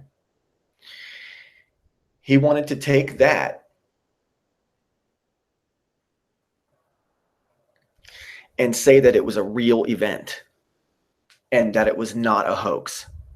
And as a test to his followers, he wanted to see how many people were in the Jeff C camp. Not the Hoax Busters camp, but the Jeff C camp, and not the Red Pill Revolution camp, and not the Press Reset Earth camp, which wasn't much of a camp, Press Reset Earth, at that time. Now he's got a pretty big fucking channel, and the guy's a complete douche. And he's like a quarter truther. He's not even a half truther. He's like a quarter truther now. It's just a bunch of crap. He sits there and talks about ISIS like it's fucking real. He talks about, presidents, elections and shit, and like legitimizing the office of the presidency and shit by even like talking about it the way he does. He's fucking stupid. He's like a quarter truther. And so Jeff C eventually fucking flamed out. He flamed out hard and embarrassed the shit out of himself. And people were like, come on, Jeff, we know you don't think that that's a real event. And then he's like, yeah, I do. Fuck all you. And then PK got involved. And he's like, you know what? Fuck you. And then Jeff C's like, fuck you. And PK and Red Pill, I think, already didn't like each other from the get anyways. Because I think I saw the very first time PK ever showed up on their show. I think I was watching it live. The very, very first time ever that PK popped in on their show. And I had been watching PK for like a week or 2 weeks, maybe a month, 2 months prior to his first appearance on the Hoax Busters. Because of his, I believe, Boston bombing. No, or some other shit that he had been, I don't know, something. I could have my shit mixed up, but I hope I'm making sense. I hope I'm right. If not, well, that's how I fucking remember it. So, big whoop. Okay. Moving on.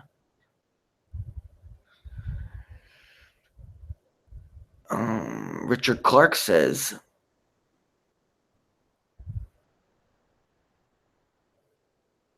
Jeff is a good man. He is not what they say he is. Are you talking about Jeff Stewart? Flat Earth leaders are fools. What's up, VB? Flat Earth leaders are fools. Are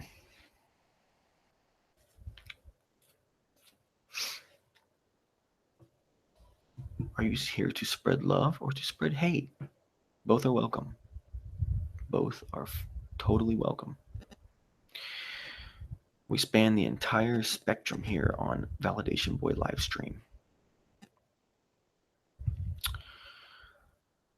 And the name Flat Earth Leaders Are Fools. It's fucking brilliant. It's totally brilliant. And I applaud that username. Thanks for joining. Richard says he hasn't seen anything wrong about David Weiss so far. Fair enough.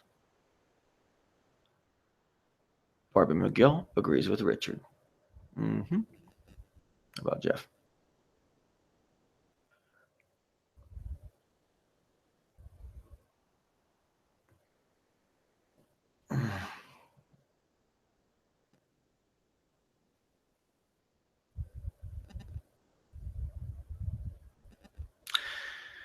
Victoria says, hey, Richard, Patty doesn't seem to have trouble buying a house. Flat Earth leaders are fools wants to know, where do you live, VB? Why are you here? Are you here?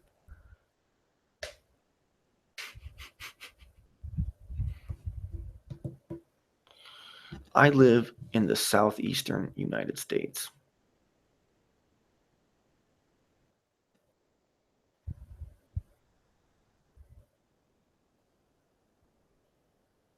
I gotta catch up. These comments are from like half an hour ago. David Sawyer says, John LeBon is just interested in directing people into all types of things. He gets off on it. I don't know about directing people. I mean, it's no different than you taking my words and then going and doing whatever you want to do with it. He's out there speaking. You can do whatever you want to do with it. If you follow it and then complain that he's leading it, then why are you following it? Or maybe you're not following it, but just you don't have to let someone else lead you, right? Fairly, to be fair.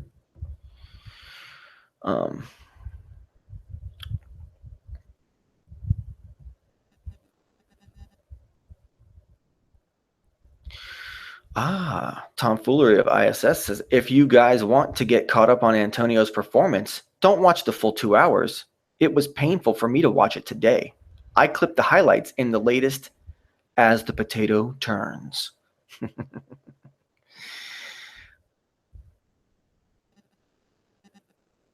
Oh.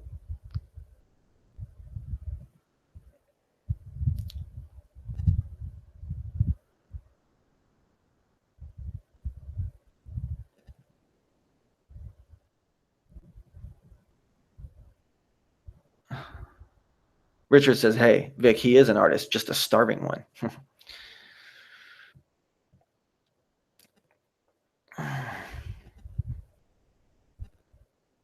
Victoria says, so Antonio and Patricia seems contrived by all accounts. Okay, yeah, there's many angles. There's many possibilities.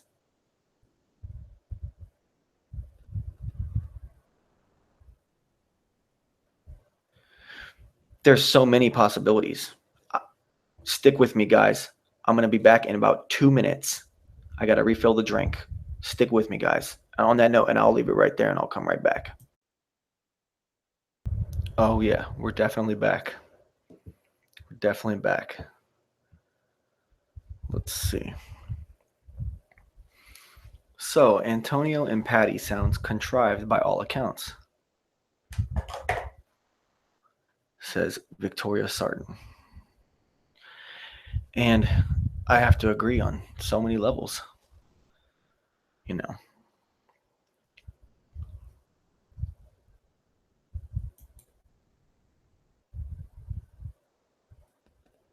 I have to agree on so many levels.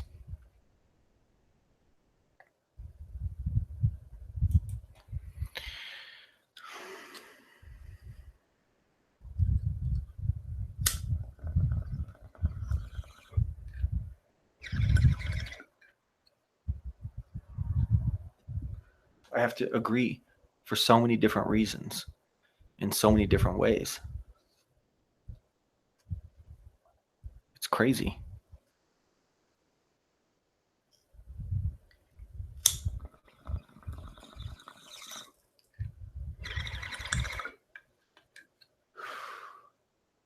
Because you can't.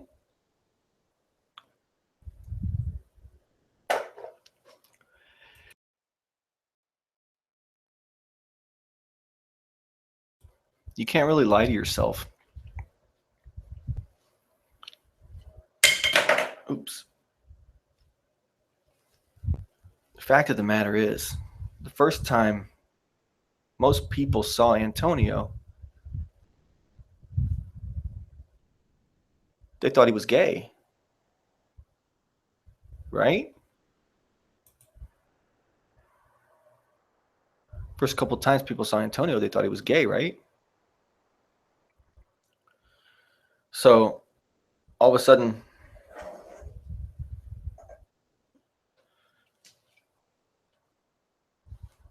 Patty wants to show up. I mean, some people think Mark Sargent's gay. His nuances and stuff, whatnot. Let's keep that off camera. Let's keep that right off camera.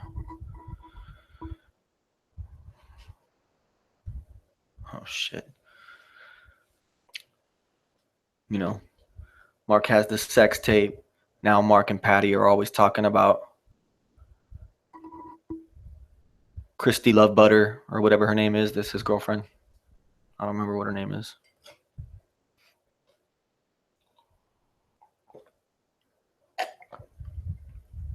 Excuse me.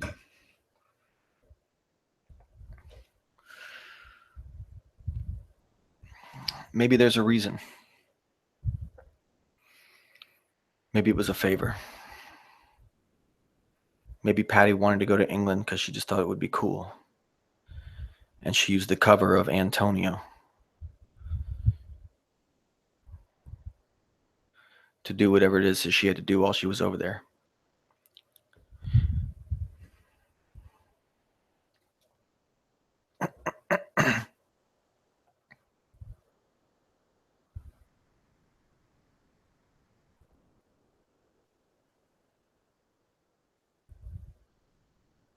Richard Clark thinks people need a 5-year lifetime ban on welfare and unemployment. Flat Earth Leaders Are Fools says, what's funny is I warned everyone last year about how deceptive Patty Steer is and was attacked for it. Now everyone sees the deceiver she is. I am glad. Well, hey, that's good. It's good not to be bitter that you said it a long time ago and now people are coming around because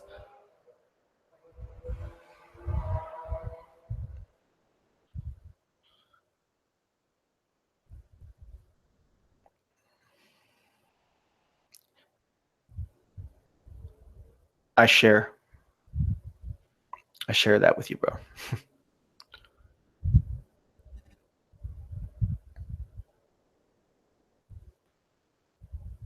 It took a long time. People finally started seeing what I was talking about.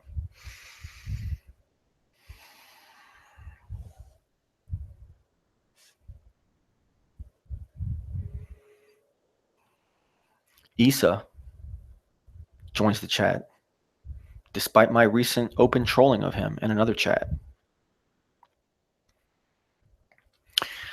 In another chat, I trolled him pretty hard, and I insulted him about his tattoos.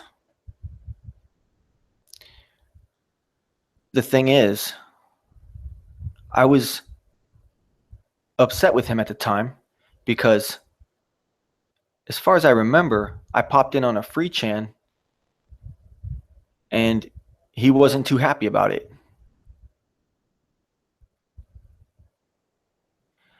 And he was talking a little smack when I showed up. So I considered him pretty much an enemy at that point. And Ace McLeod, same thing. I showed up one day somewhere. He started talking trash. So whatever, that's fine. You're jealous, you're whatever your deal is. I don't care. I really don't, I'm not saying it to put anybody down, but I don't really care that much, I'm a tiny little channel. I got nothing to lose, man. And people just want to dog me out because this, that, and the other, because I was against the potatoes, because they don't like the way I talk. They don't like the things I say. Well, they must know who I am. They want to troll me for some reason. I must have something going on that they like. They know who I am. I find out who people are. But you know what? Issa, looking back, other times I've heard him on shows and stuff, on other various shows, other not even potato-oriented fucking channels. I've seen him before. He's okay. I think we even had a chat once before, and I think he's okay. But for some reason, he didn't like me. And he wanted to talk a little bit of trash when I came in somewhere. So I was just returning the favor. But, he came on to the MetaFay 00 episode and blasted John LeBon and kind of trolled John LeBon a little bit. I don't even know if he was trying to. He just ended up almost triggering John LeBon. Almost. And in the first episode of MetaFay, I had come on and said that everyone was energy vampires. Then the next week, here comes Issa, and he calls out John LeBon on something. I don't remember exactly what it was. John LeBon's one of my favorite YouTubers, but I'm not going to sit here and be unfair and hype him. When someone has a gripe against him, I'll fucking air it. I've been airing him all last show and this show and had him on last time, and he gets to air his side of things too. I'm just providing a fucking forum for you guys because I like it. I love it. I fucking love it. And I'm so glad and I'm so happy that all you guys are contributing as much as you are to my chat. It's insane. I'm back at comments that were left 45 minutes, an hour ago, probably 30 minutes ago.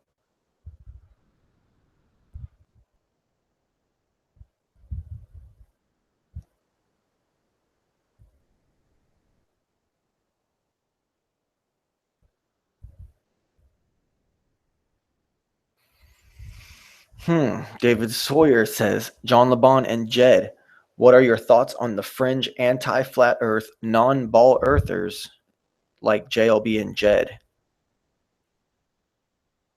Well, and then it says, these guys offer no group, but seem to be hiding that they are flat earthers.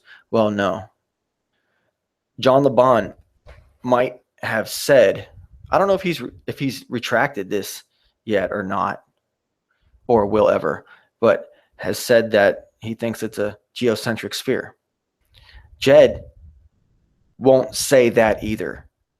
For a while there, he jumped back and said, yep, it has to be a sphere. He came out with videos and he said that. But then since then, he said, actually, I cannot explain it. He's not taking on my viewpoint at all. He's saying that, to paraphrase, no, you know what? I'm not going to speak for Jed Skeptic. That's silly. I'm just going to stop right there. So that's for the first part. I don't even know that they are ball earthers. JLB, if anyone, would be the one. They offer no group, but seem to be hiding that they are flat earthers. I think Jed Skeptic is still holding a candle for the flat earth. I don't know if that's the right phrase. Still bearing the flame. I don't know.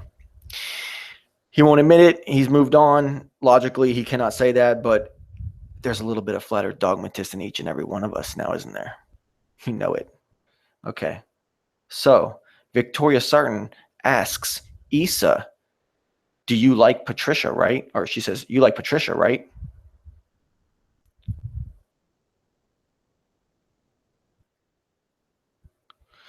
Issa says, I'm cool with her, yes. Richard Clark says, Issa or Ishra is a huge flat earth player.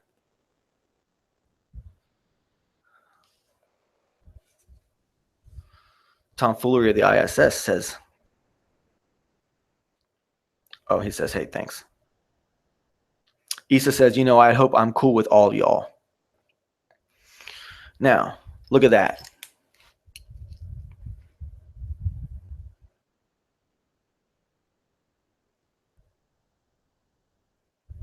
That's pretty nice. That's pretty sweet. That's pretty damn sweet. Moving forward. David Sawyer says something about Flat Earth Vancouver. That guy's a freak. Richard Clark says he is nutso.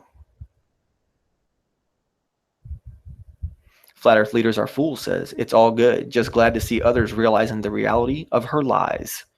And I don't even know if it's so much her lies as if it is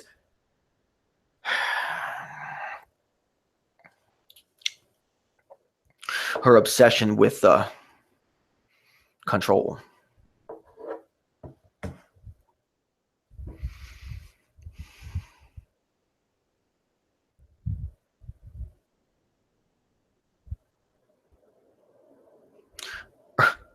Earth Sweetheart says, I did a few vids on Flat Earth Vancouver, including he don't use no punctuation and if I only had a brain. Oh, man.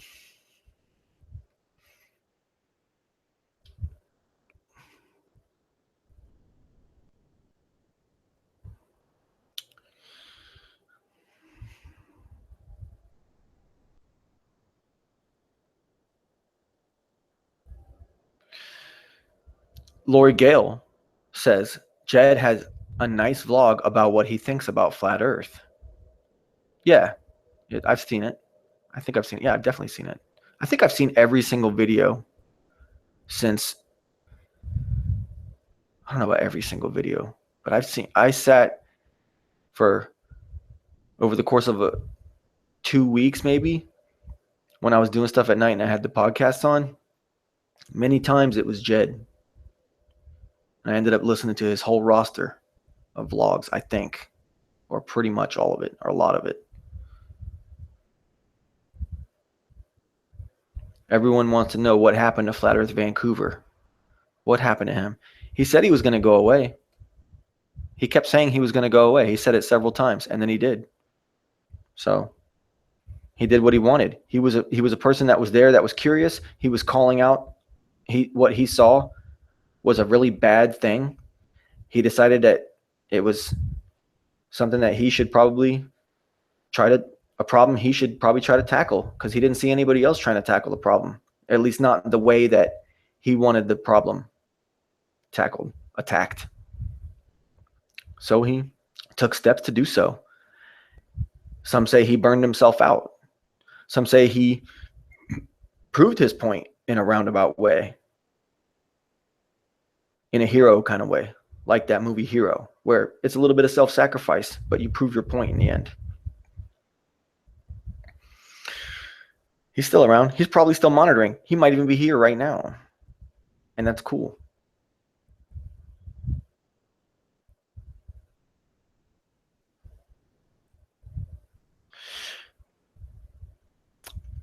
Tomfoolery says, I didn't get him at first, but I get it now. About JLB. Oh, Reg Pickering says, John LeBon is a strong personality alpha. He can rub people the wrong way. Tomfoolery says, I didn't get him at first, but I get it now. Victoria says, John LeBon thinks the rest of us can't do real research. And then he's okay, just a couple of issues. See, everybody thinks they know about John LeBon. Everybody thinks they got the fucking upper hand on him. Do any of us? I don't know. Does anyone have the upper hand on anyone at any time? Really? Anyone? It's all debatable, isn't it?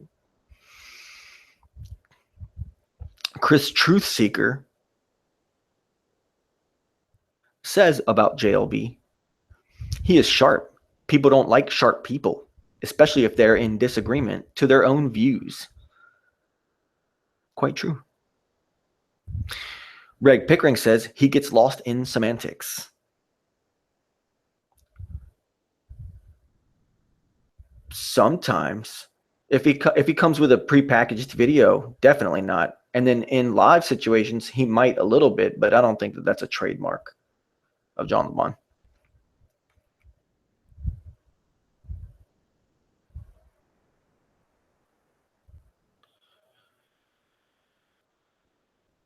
Victoria Sarton, once again, says that whole non-sex tape was all planned. I'm sure that's when I was talking about it back then, a fucking hour ago.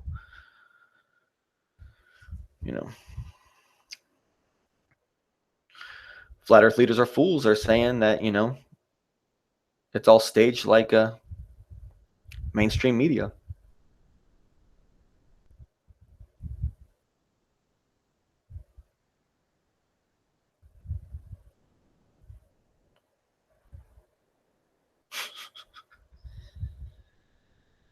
It made me nauseated, says Richard Clark. Yep. You could go the rest of her, Victoria can go the rest of her life without seeing Mark without a shirt.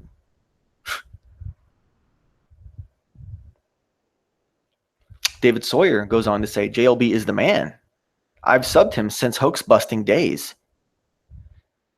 But saying people believe in certain theories and people based on feelings is erroneous, since you'd have to know the individual person.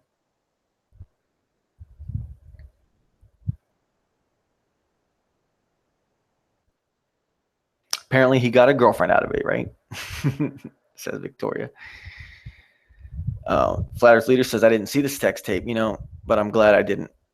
Well, it wasn't a sex tape. It was staged. A lot of people saying that they think John LeBon is solo. He's not working for anybody.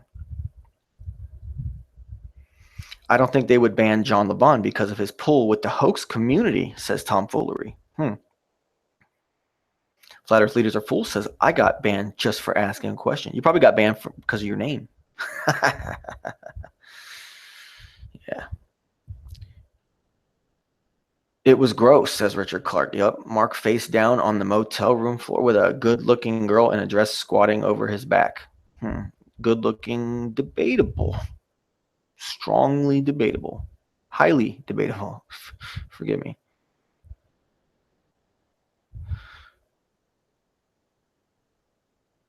Chris Truthseeker says mods cannot time out or badmouth other mods. Or ban other mods, I think is what he meant to say.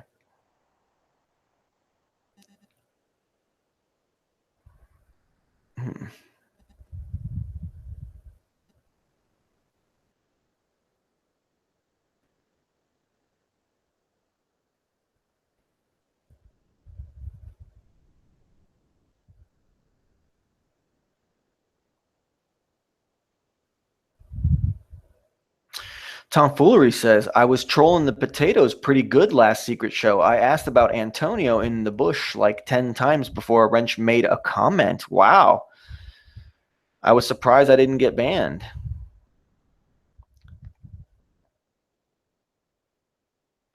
Validation Boy is life banned from Dearth, from Jeranism, from Globebusters, from Mark Sargent, from Patricia Steer.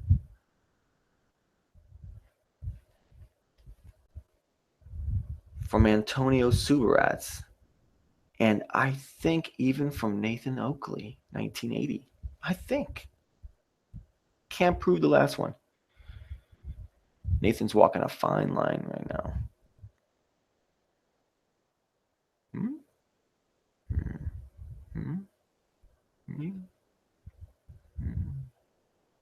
Fine line. Reg Pickering says, I don't believe John LeBon works for the potatoes, but the reason would be so they could play the victims.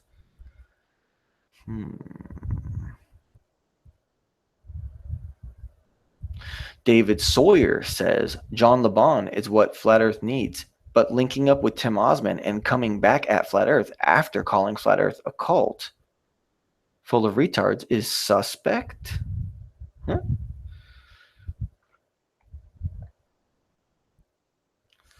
Tom, for some reason, all of a sudden, they switched things up and unbanned people and are being nicer, says Victoria. Not me. That's for damn sure. Leaders of Fools got banned on Globebusters. David Sawyer says VB is cooler than John LeBon. Victoria Sarton says very fishy. Tomfoolery of ISS says, after making my As the Potato Turns episode 1, Mark didn't comment on that video, but he said on my other video about Edward Bernays, thanks for making this interesting. 2 days ago, Mark Sargent. Richard Reg Pickering says, yeah, man, validation boy, you're doing good. Cheers.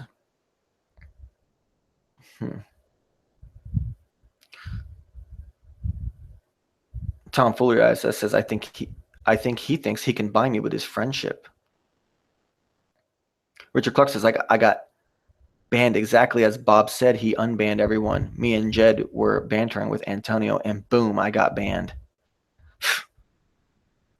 You know, my final thing I ever said on one of their shows was, Antonio, he was on the air talking shit about me. And I went into the chat of that show and I said, Antonio, add me on Skype. I'm going to add you on Skype. I'm looking for you on Skype right now. Banned for life. Done. Last appearance of Validation Boy in any potato or brass oriented chat in history. End of story. Banned life. How about that? Done. Anyways.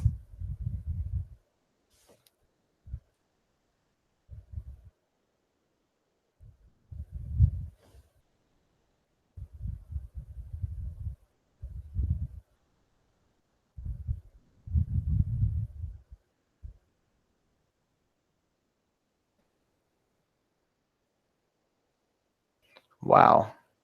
Globebusters banned. Flat Earth leaders are fools. Ah.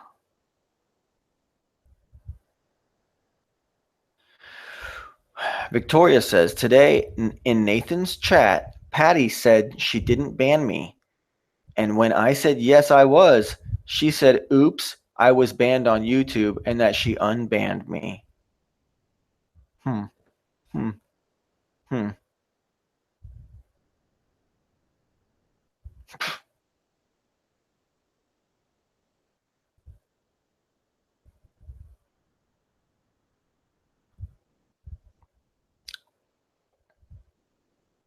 Issa says he'd get him in the clinch.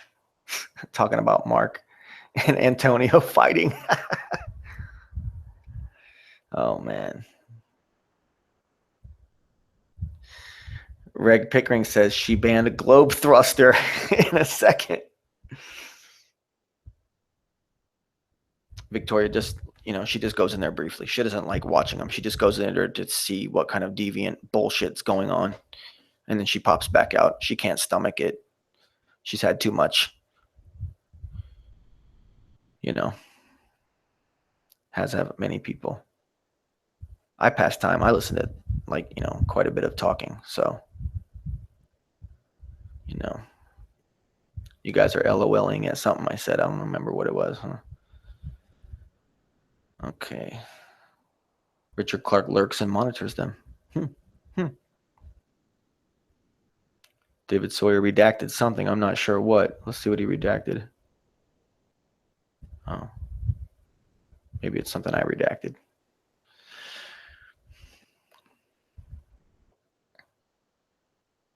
Victoria says, I wonder if they're unbanning people and being nicer because of a possible show. What, like some kind of Christmas show? As the potato turns is freaking hilarious. It is.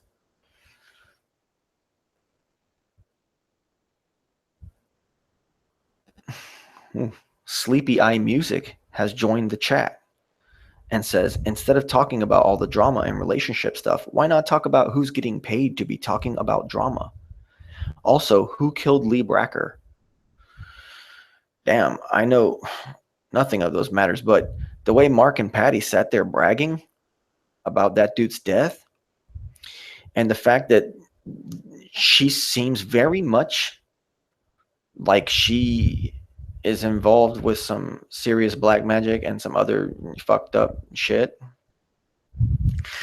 And she has been known, I believe, in some shape or form to have been involved at some point with the transgender community, like a militant sector of a transgender community that was like implicated in a suspicious series of events or something. I'm not sure, man. I don't really know.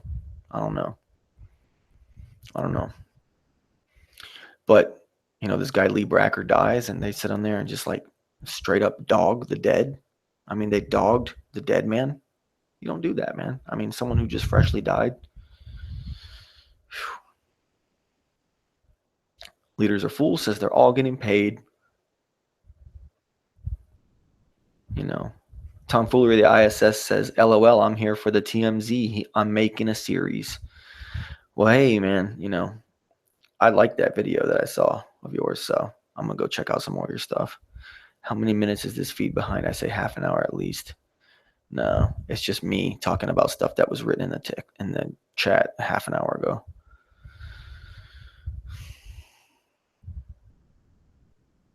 Richard Clark says, validation boy. What made Bob hate you so much? I always wondered. Okay.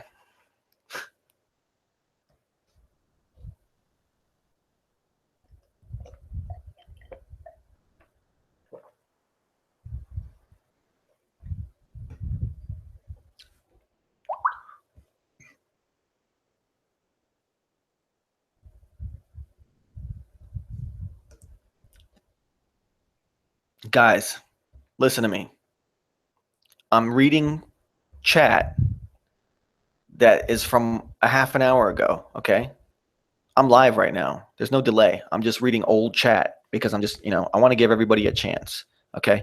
And Isa Mahalski goes on to say, word up, VB. That's fair. And, maybe I put my foot in my mouth. Maybe I trolled him like a dickhead. Maybe I was the cunt that night. I'm not condoning anything he's ever done or said on any platform he's ever appeared on necessarily. I'm just saying between him and me, I guess it's cool. I'm willing to let all bygones be bygones. I could even still be totally wrong about thinking that he was talking smack about me when I joined a free chan or some other place or a Jeff Stewart or something. I could even be wrong about that. So, Okay. And what Bob was so fucking mad about, let me see how far.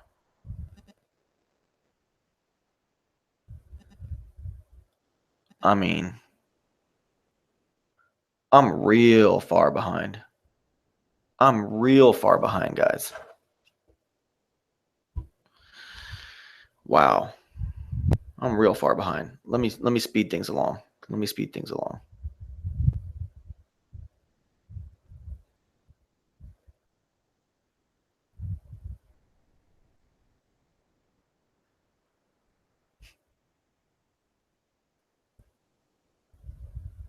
Let me speed things along.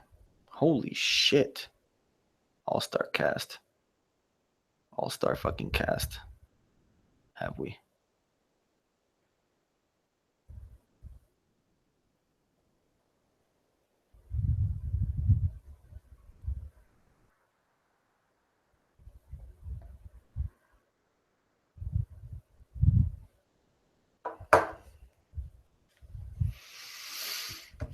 Please forgive me, guys. I'm real far behind.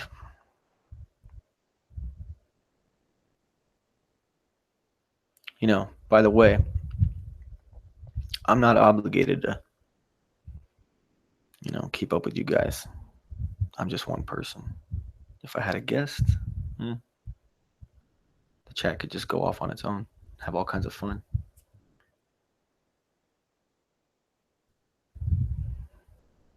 Nathan Oakley has joined the conversation.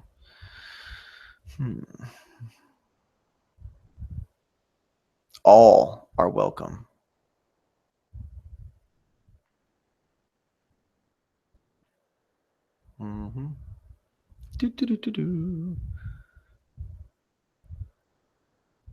Victoria and Nathan talking about, Nathan says, oh, really? I guess he didn't turn on ADR, apparently, according to Nathan. There's a lot of stuff being said in this chat. It's getting pretty crazy. Isa Mahalski can't tell if Nathan. Nathan. Isa can't tell if Nathan's joking about whether or not Nathan got his email.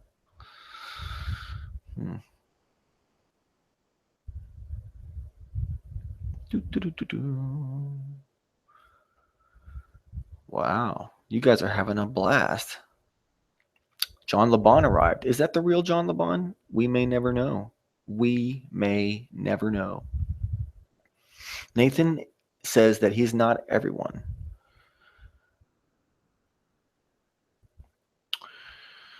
Wow.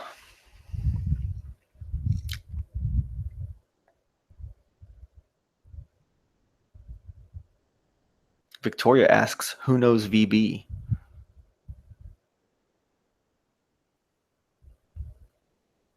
David Sawyer says VB is 45 minutes behind on comments, which I was. John LeBon says that the Potato Heads ratings are still in the tank. Patty's show struggled to get to 2,000 views despite her all-star panel. Did I miss a show that happened today? I mean, no. What are we talking about? I don't think there was a show today, was there?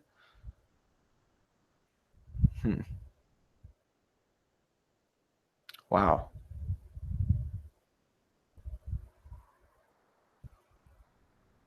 John LeBon thinks that when Lori Gale left the potato cult, it was a huge blow for them. Lots of people like her, especially key demographic of middle-aged women. I mean, is that really even true? Does any of that even matter? I mean, there's guys, girls of all ages in there. I don't know. And was she involved with them that heavily? I don't even know.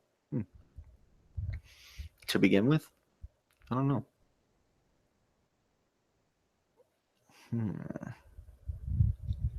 Yeah. As the potato turns, are you going to start introducing new stars? No. Inquiring minds want to know.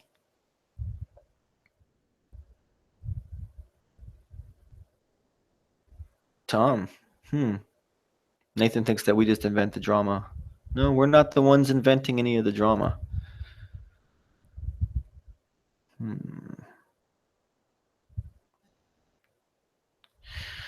Chris Truthseeker says all the major drama has come from the actions of the top brass, in my humble opinion.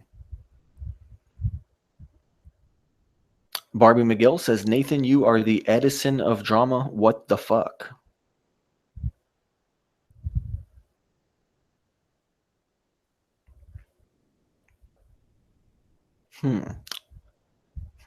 Tomfoolery has produced some of the very best Flat Earth content of the past few months.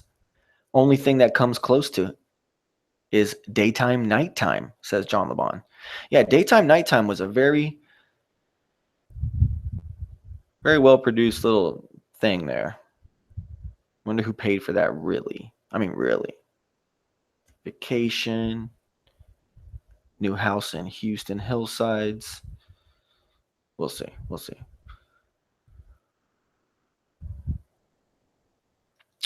Nathan Oakley trolling people pretty hard. You know, you can troll all you want in here. It's a troll's paradise, but if you had some class, maybe people would start liking you, Nathan. But you have no class in your life, bro. You have two faces, bro. Okay. Let's see. David Sawyer. Nathan is really a woman. How did he find his way to this sanitary part of flat Earth? Oh. Infection. You're infectious, Nathan. Infectiously charming, bro. Okay.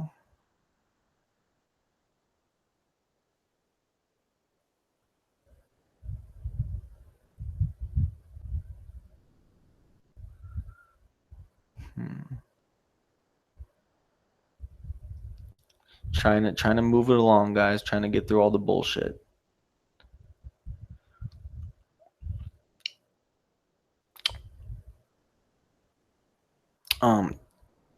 Richard Clark says Potato Patch Kids invaded to cause drama. Everybody knows it. Everybody knows it now. The 22 people watching right now. We had 24 at one point. At one point, we had 24. And wow, it's pretty nice.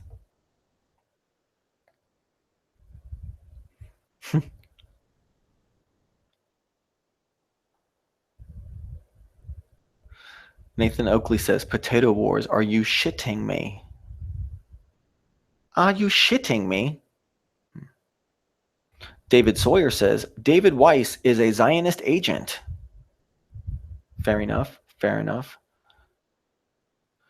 John LeBon inquires, David Weiss, it's going to go from 5% to 95% overnight? Mm-hmm. Indeed, indeed.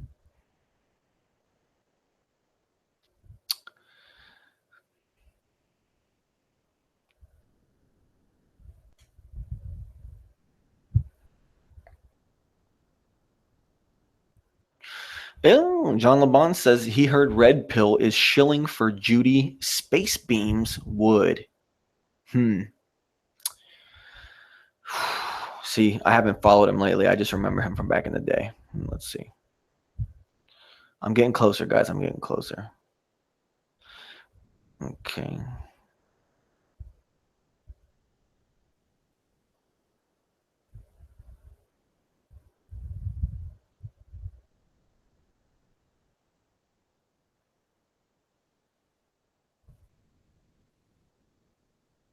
Flat Earth leaders are fools is Jeff C. Jeff Cash, aka Stinky Cash. Is Jeff C. Stinky Cash? Is that the same person? Doubt it. I don't know. I don't know if I've heard Stinky Cash's voice. I don't know.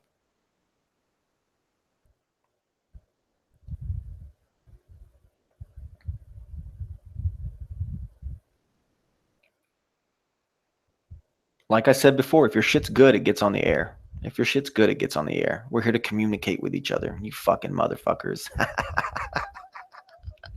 You fucking fuckers. Now, Jeff C. is Free Radio Revolution, aka New World Agenda. Stinky Cash is not Jeff C. John Watson says, and welcome John Watson, says, I've got Facebook memes with 2,000 views.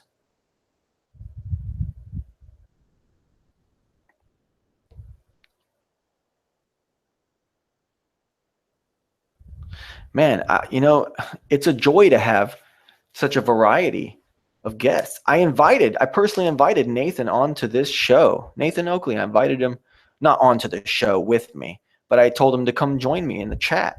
Come join the community in the chat.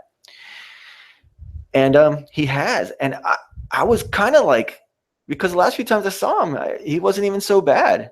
I kind of almost said to myself, hey, Nathan, maybe. And he shows up and he just acting like a blithering cunt. He's not even being a good troll. Like the other night I had Tim Osmond in here.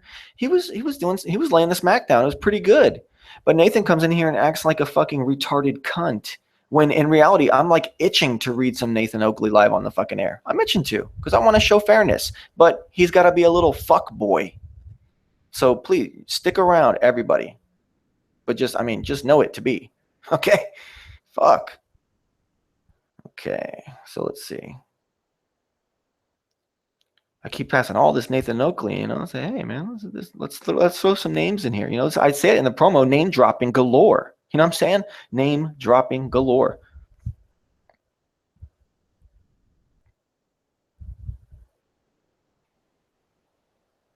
John Watson said, this is like two old gossips chatting over the fence. Earth Sweetheart says, John LeBon, fuck you. Nathan Oakley says, LOL. David Sawyer says, Jeff C. isn't a shill, just a dumbass Canuck. Nathan Oakley says, great chat, VB, having all kinds of fun. And I'm glad that you are. This, it's a troll's paradise. And Nathan, I got to admit, though your game is weak, you're persistent. Okay? You're persistent. I know when you get in the right mood, you can go. It's not necessarily the best, but I know you can go. So, trolls welcome. Let's see. Barbie McGill says, me too, Nathan, me too. She's having a good old time chatting with you, bro.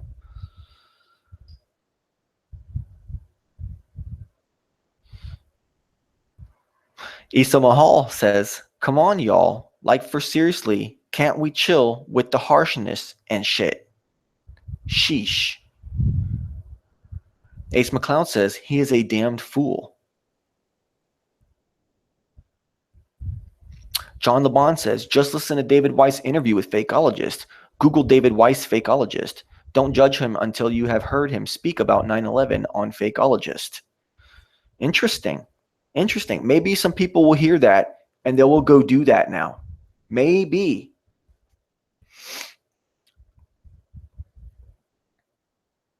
Tomfoolery of the ISS says, if people only could see you fight like a girl in the chat room, Nathan, what would your fans say? Well, I mean, what you guys should do, if you're in this chat, okay, scroll through this chat and take a little snapshot, screen capture of all the stuff that you want to, of anyone saying anything, and then produce it onto a video. Get yourself a little video manager program for your tablet or even your fucking cell phone. Slap these images up, pick a fucking song, or just pick dead silence and release a video on your channel. No one's going to be able to infiltrate your channel by you producing a video. There's not a security risk. There's not a security concern. There's nothing for you to be worried about.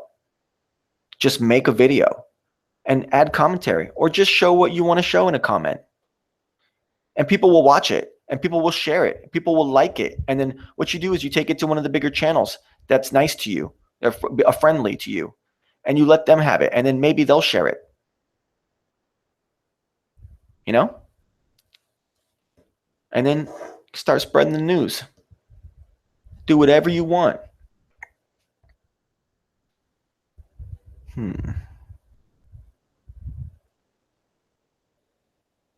Nathan Oakley says that Barbie is a masochist that clearly enjoys the abuse. And she says, you wish, fool.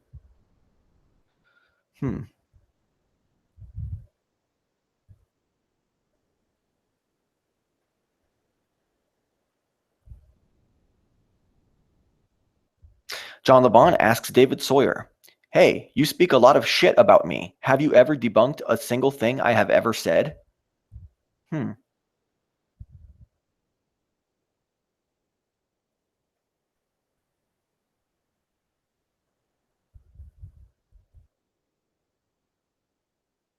Tomfoolery says, yeah, not sure why Weiss goes off any 9/11 footage when all the footage was a production. Yeah, the footage, as far as I know, was completely CGI. Or, yeah. I thought it was all a computer program. All of it. I don't know. I saw a thing called the 9/11 The Great Psy Opera. And the theories presented in that series of videos is pretty damn good. It seemed to make a lot of sense. Not all of it, but a lot of it.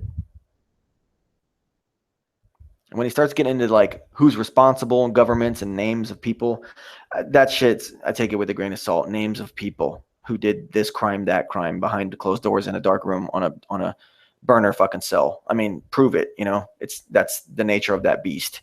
So names and shit, politics and shit, that's all fucking crap anyways. That's just chances for people to settle vendettas, money vendettas, or they're just outright hoaxes and the names of the people they're talking about don't even fucking exist. And they're just characters, CGI characters, or dead people, dead officers that have, that's part of their contract when they work with the CIA, is that after they die, they get to use their picture as something else, things of that nature. Ace McCloud is making popcorn.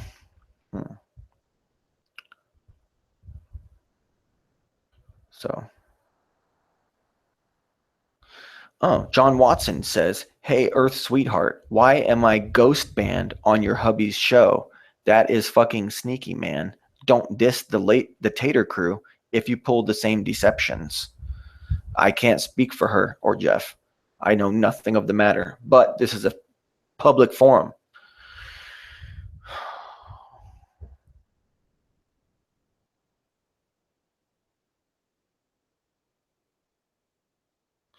Earth Sweetheart says, hey, John Watson, you can ask him, not me. I don't manage his channels. I only moderate them. So there you go. Victoria says that Patricia is getting her beauty sleep. Well, this is her time of day, right? Talking blood drinkers and shit, right?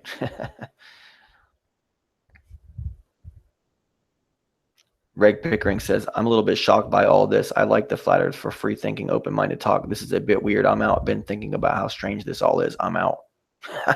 It is that strange, though. It's that strange.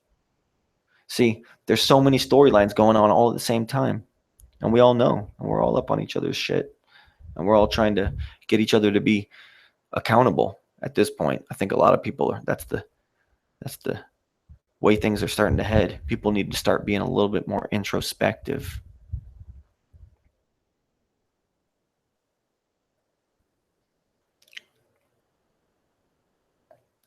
Oh, if Patricia is getting her beauty sleep, then Richard Clark responds and says, damn, she's going to need to sleep forever then. Oh, I mean, that could be taken two different ways, right? Man, intense. Well, you know, ISS says, hey, John, what was your favorite potato moment? My favorite was when Antonio said she brought 6 liters of pure turpentine and took them with her. Man, I mean, how far back am I? I'm trying to catch up.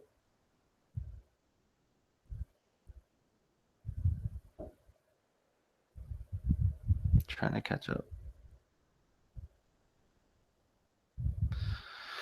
Knowledge Scavenger says all the world's a stage, VB. Knowledge Scavenger. Knowledge Scavenger was recently on a show, Cathexis' show, and I was on there too. Because name dropping galore. Just like I fucking said. All right.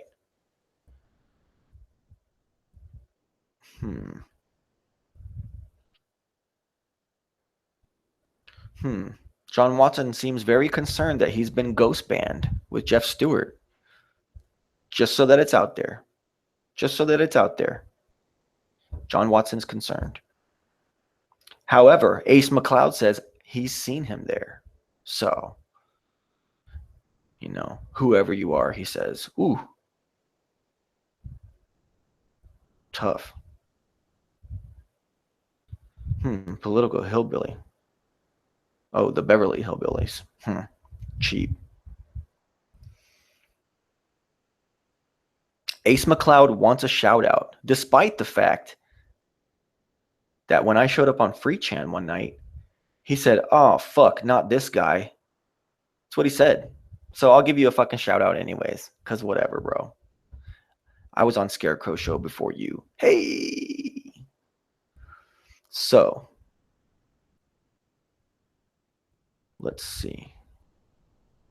Ace McLeod is Brass VB. Oh, yeah, that's well known. He's right there with Nathan and all that. In fact, Ace McLeod is the guy who did some kind of weird 8-hour sleepover thing, and some kind of really weird shit happened that was, so a lot of people were like freaked out by. If I remember correctly. You know, I'm staying neutral on it, but that's just what I remember. So let's see. Ace, ain't you supposed to be in jail right now, says Richard Clark.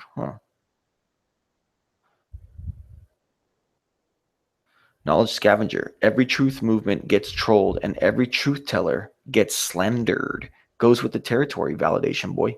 Best to try and ignore them, no matter how many hit pieces they do. I do lots of hit pieces. I've done a couple hit pieces. Myself. You know, and they're not intended to be ignored. And I don't think they were ignored. Nathan Oakley's here right now. You know? Because of the trash that I've talked about him in the past. Thing is, though, is that, you know, like I said, I'm just waiting for him to.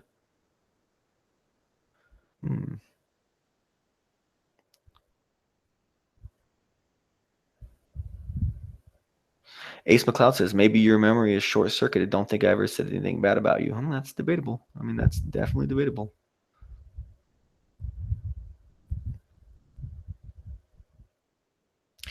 Tomfoolery ISS wants to ask John LeBon, has he ever given his thoughts on why the Earth is a ball? I'm not sure that John LeBon has come out with that video just yet. Not sure. Victoria Starton is a good kisser. I mean, if you don't know, but guys, just keep that in this panel. Just keep it in this chat room. But that's what I heard. That's what I heard. I'm not going to say who told me, but they said Victoria. Anyways, moving on.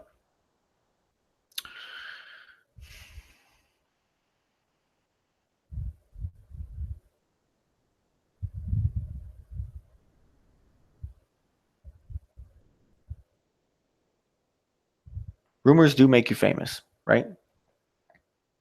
D. Lees has joined the conversation.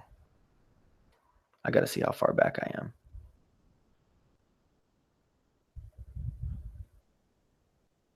Has this chat been reduced to piss tossing? Richard Clark says, I see we are having gators with a side of false Christianity and washing it all down with a pint of moonshine. Whoa. I wonder what that's all about. Nathan Oakley says, you are all dicks. I like that. John Watson says, can we get some honesty here? Tell me what you all think of each other. Yeah. Damage Control Oakley, says D. Lees. Taters. I've had a tater invasion. I've been invaded by the taters. Ace McLeod said this is that part of the internet, and he'd be correct. And Richard Clark says, Paula, 20 minutes until you turn back into a witch.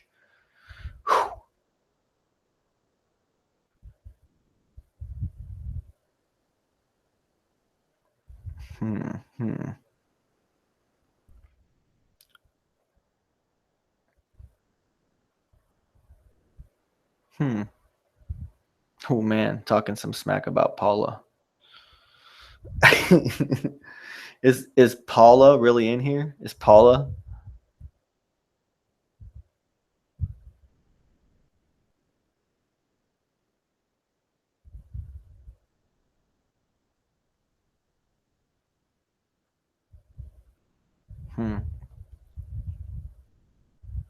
David Sawyer says Mark is gay. I mean, is that what you were talking about? I was talking about before, probably. Yeah.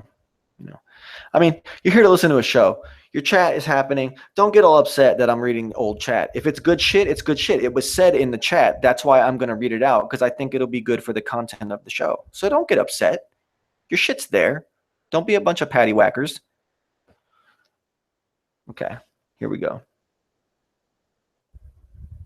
John Watson, if only we could keep you all in this chat room, there would be no dramas on the flat earth.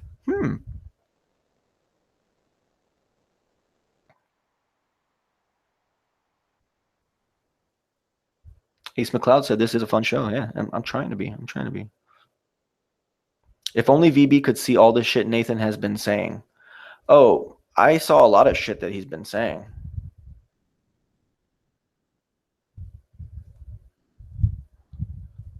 I don't know. I don't know.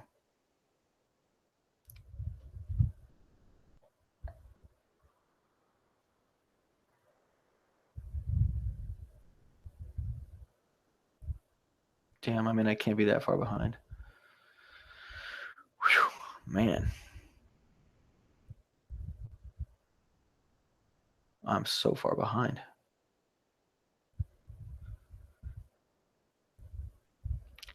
ADR has been booted from the potato cult. ADR says, I am excommunicated potato, not a potato anymore. You heard it here first. Huh. You know what? ADR's in the house. And I trolled him pretty fucking hard the first chance I got because of the fact that he hates me and he banned me. But you know what, ADR, you're more than welcome in my fucking chat. You're more than welcome. I'm really glad that you're here, in fact.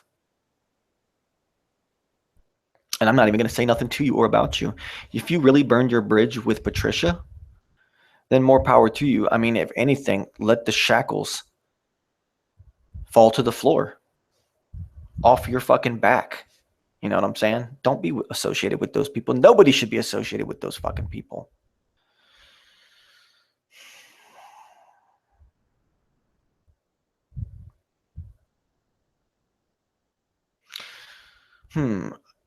Is Max Malone involved with the potatoes?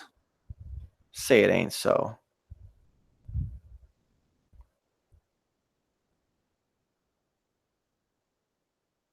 Hmm. Hmm.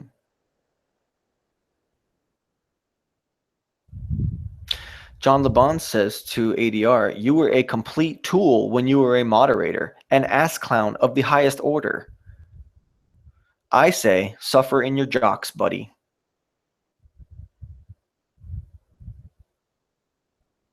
ADR says, "Ask Patricia if she ever met Mark Sargent in person."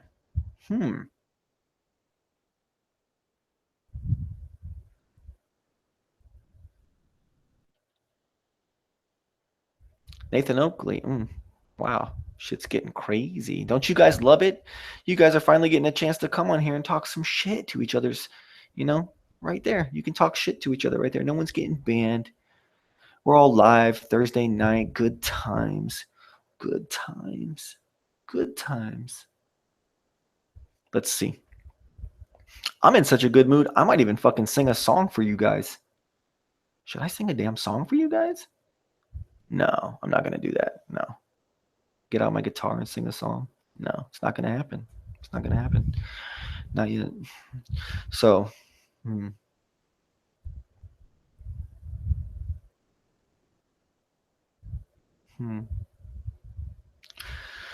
Nathan Oakley is asking Tony what his problem is,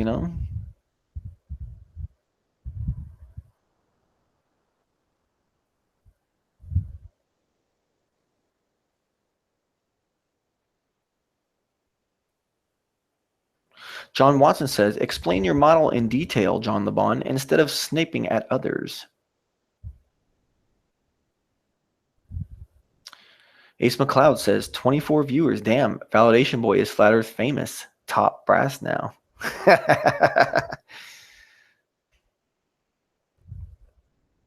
Man, I'm missing out on so much shit, man. I'm missing out on so much shit over here.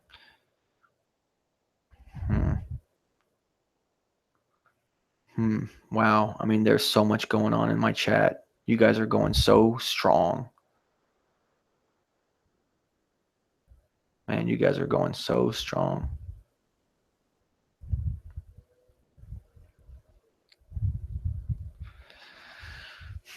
Shit really hit the fan on this show tonight. People getting a chance to scratch each other up a little bit.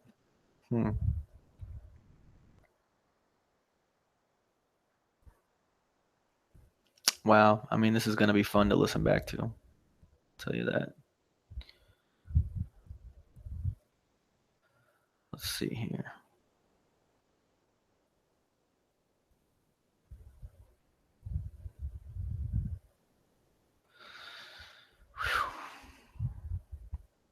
You guys, I've been on the air 3 hours now. Well, really 4 hours, because I did a whole hour and then I deleted it.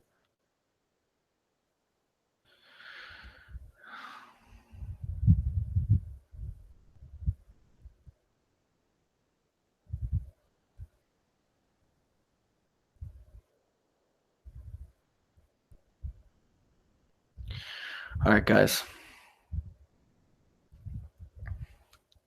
It's gotten out of hand. I've been broadcasting for,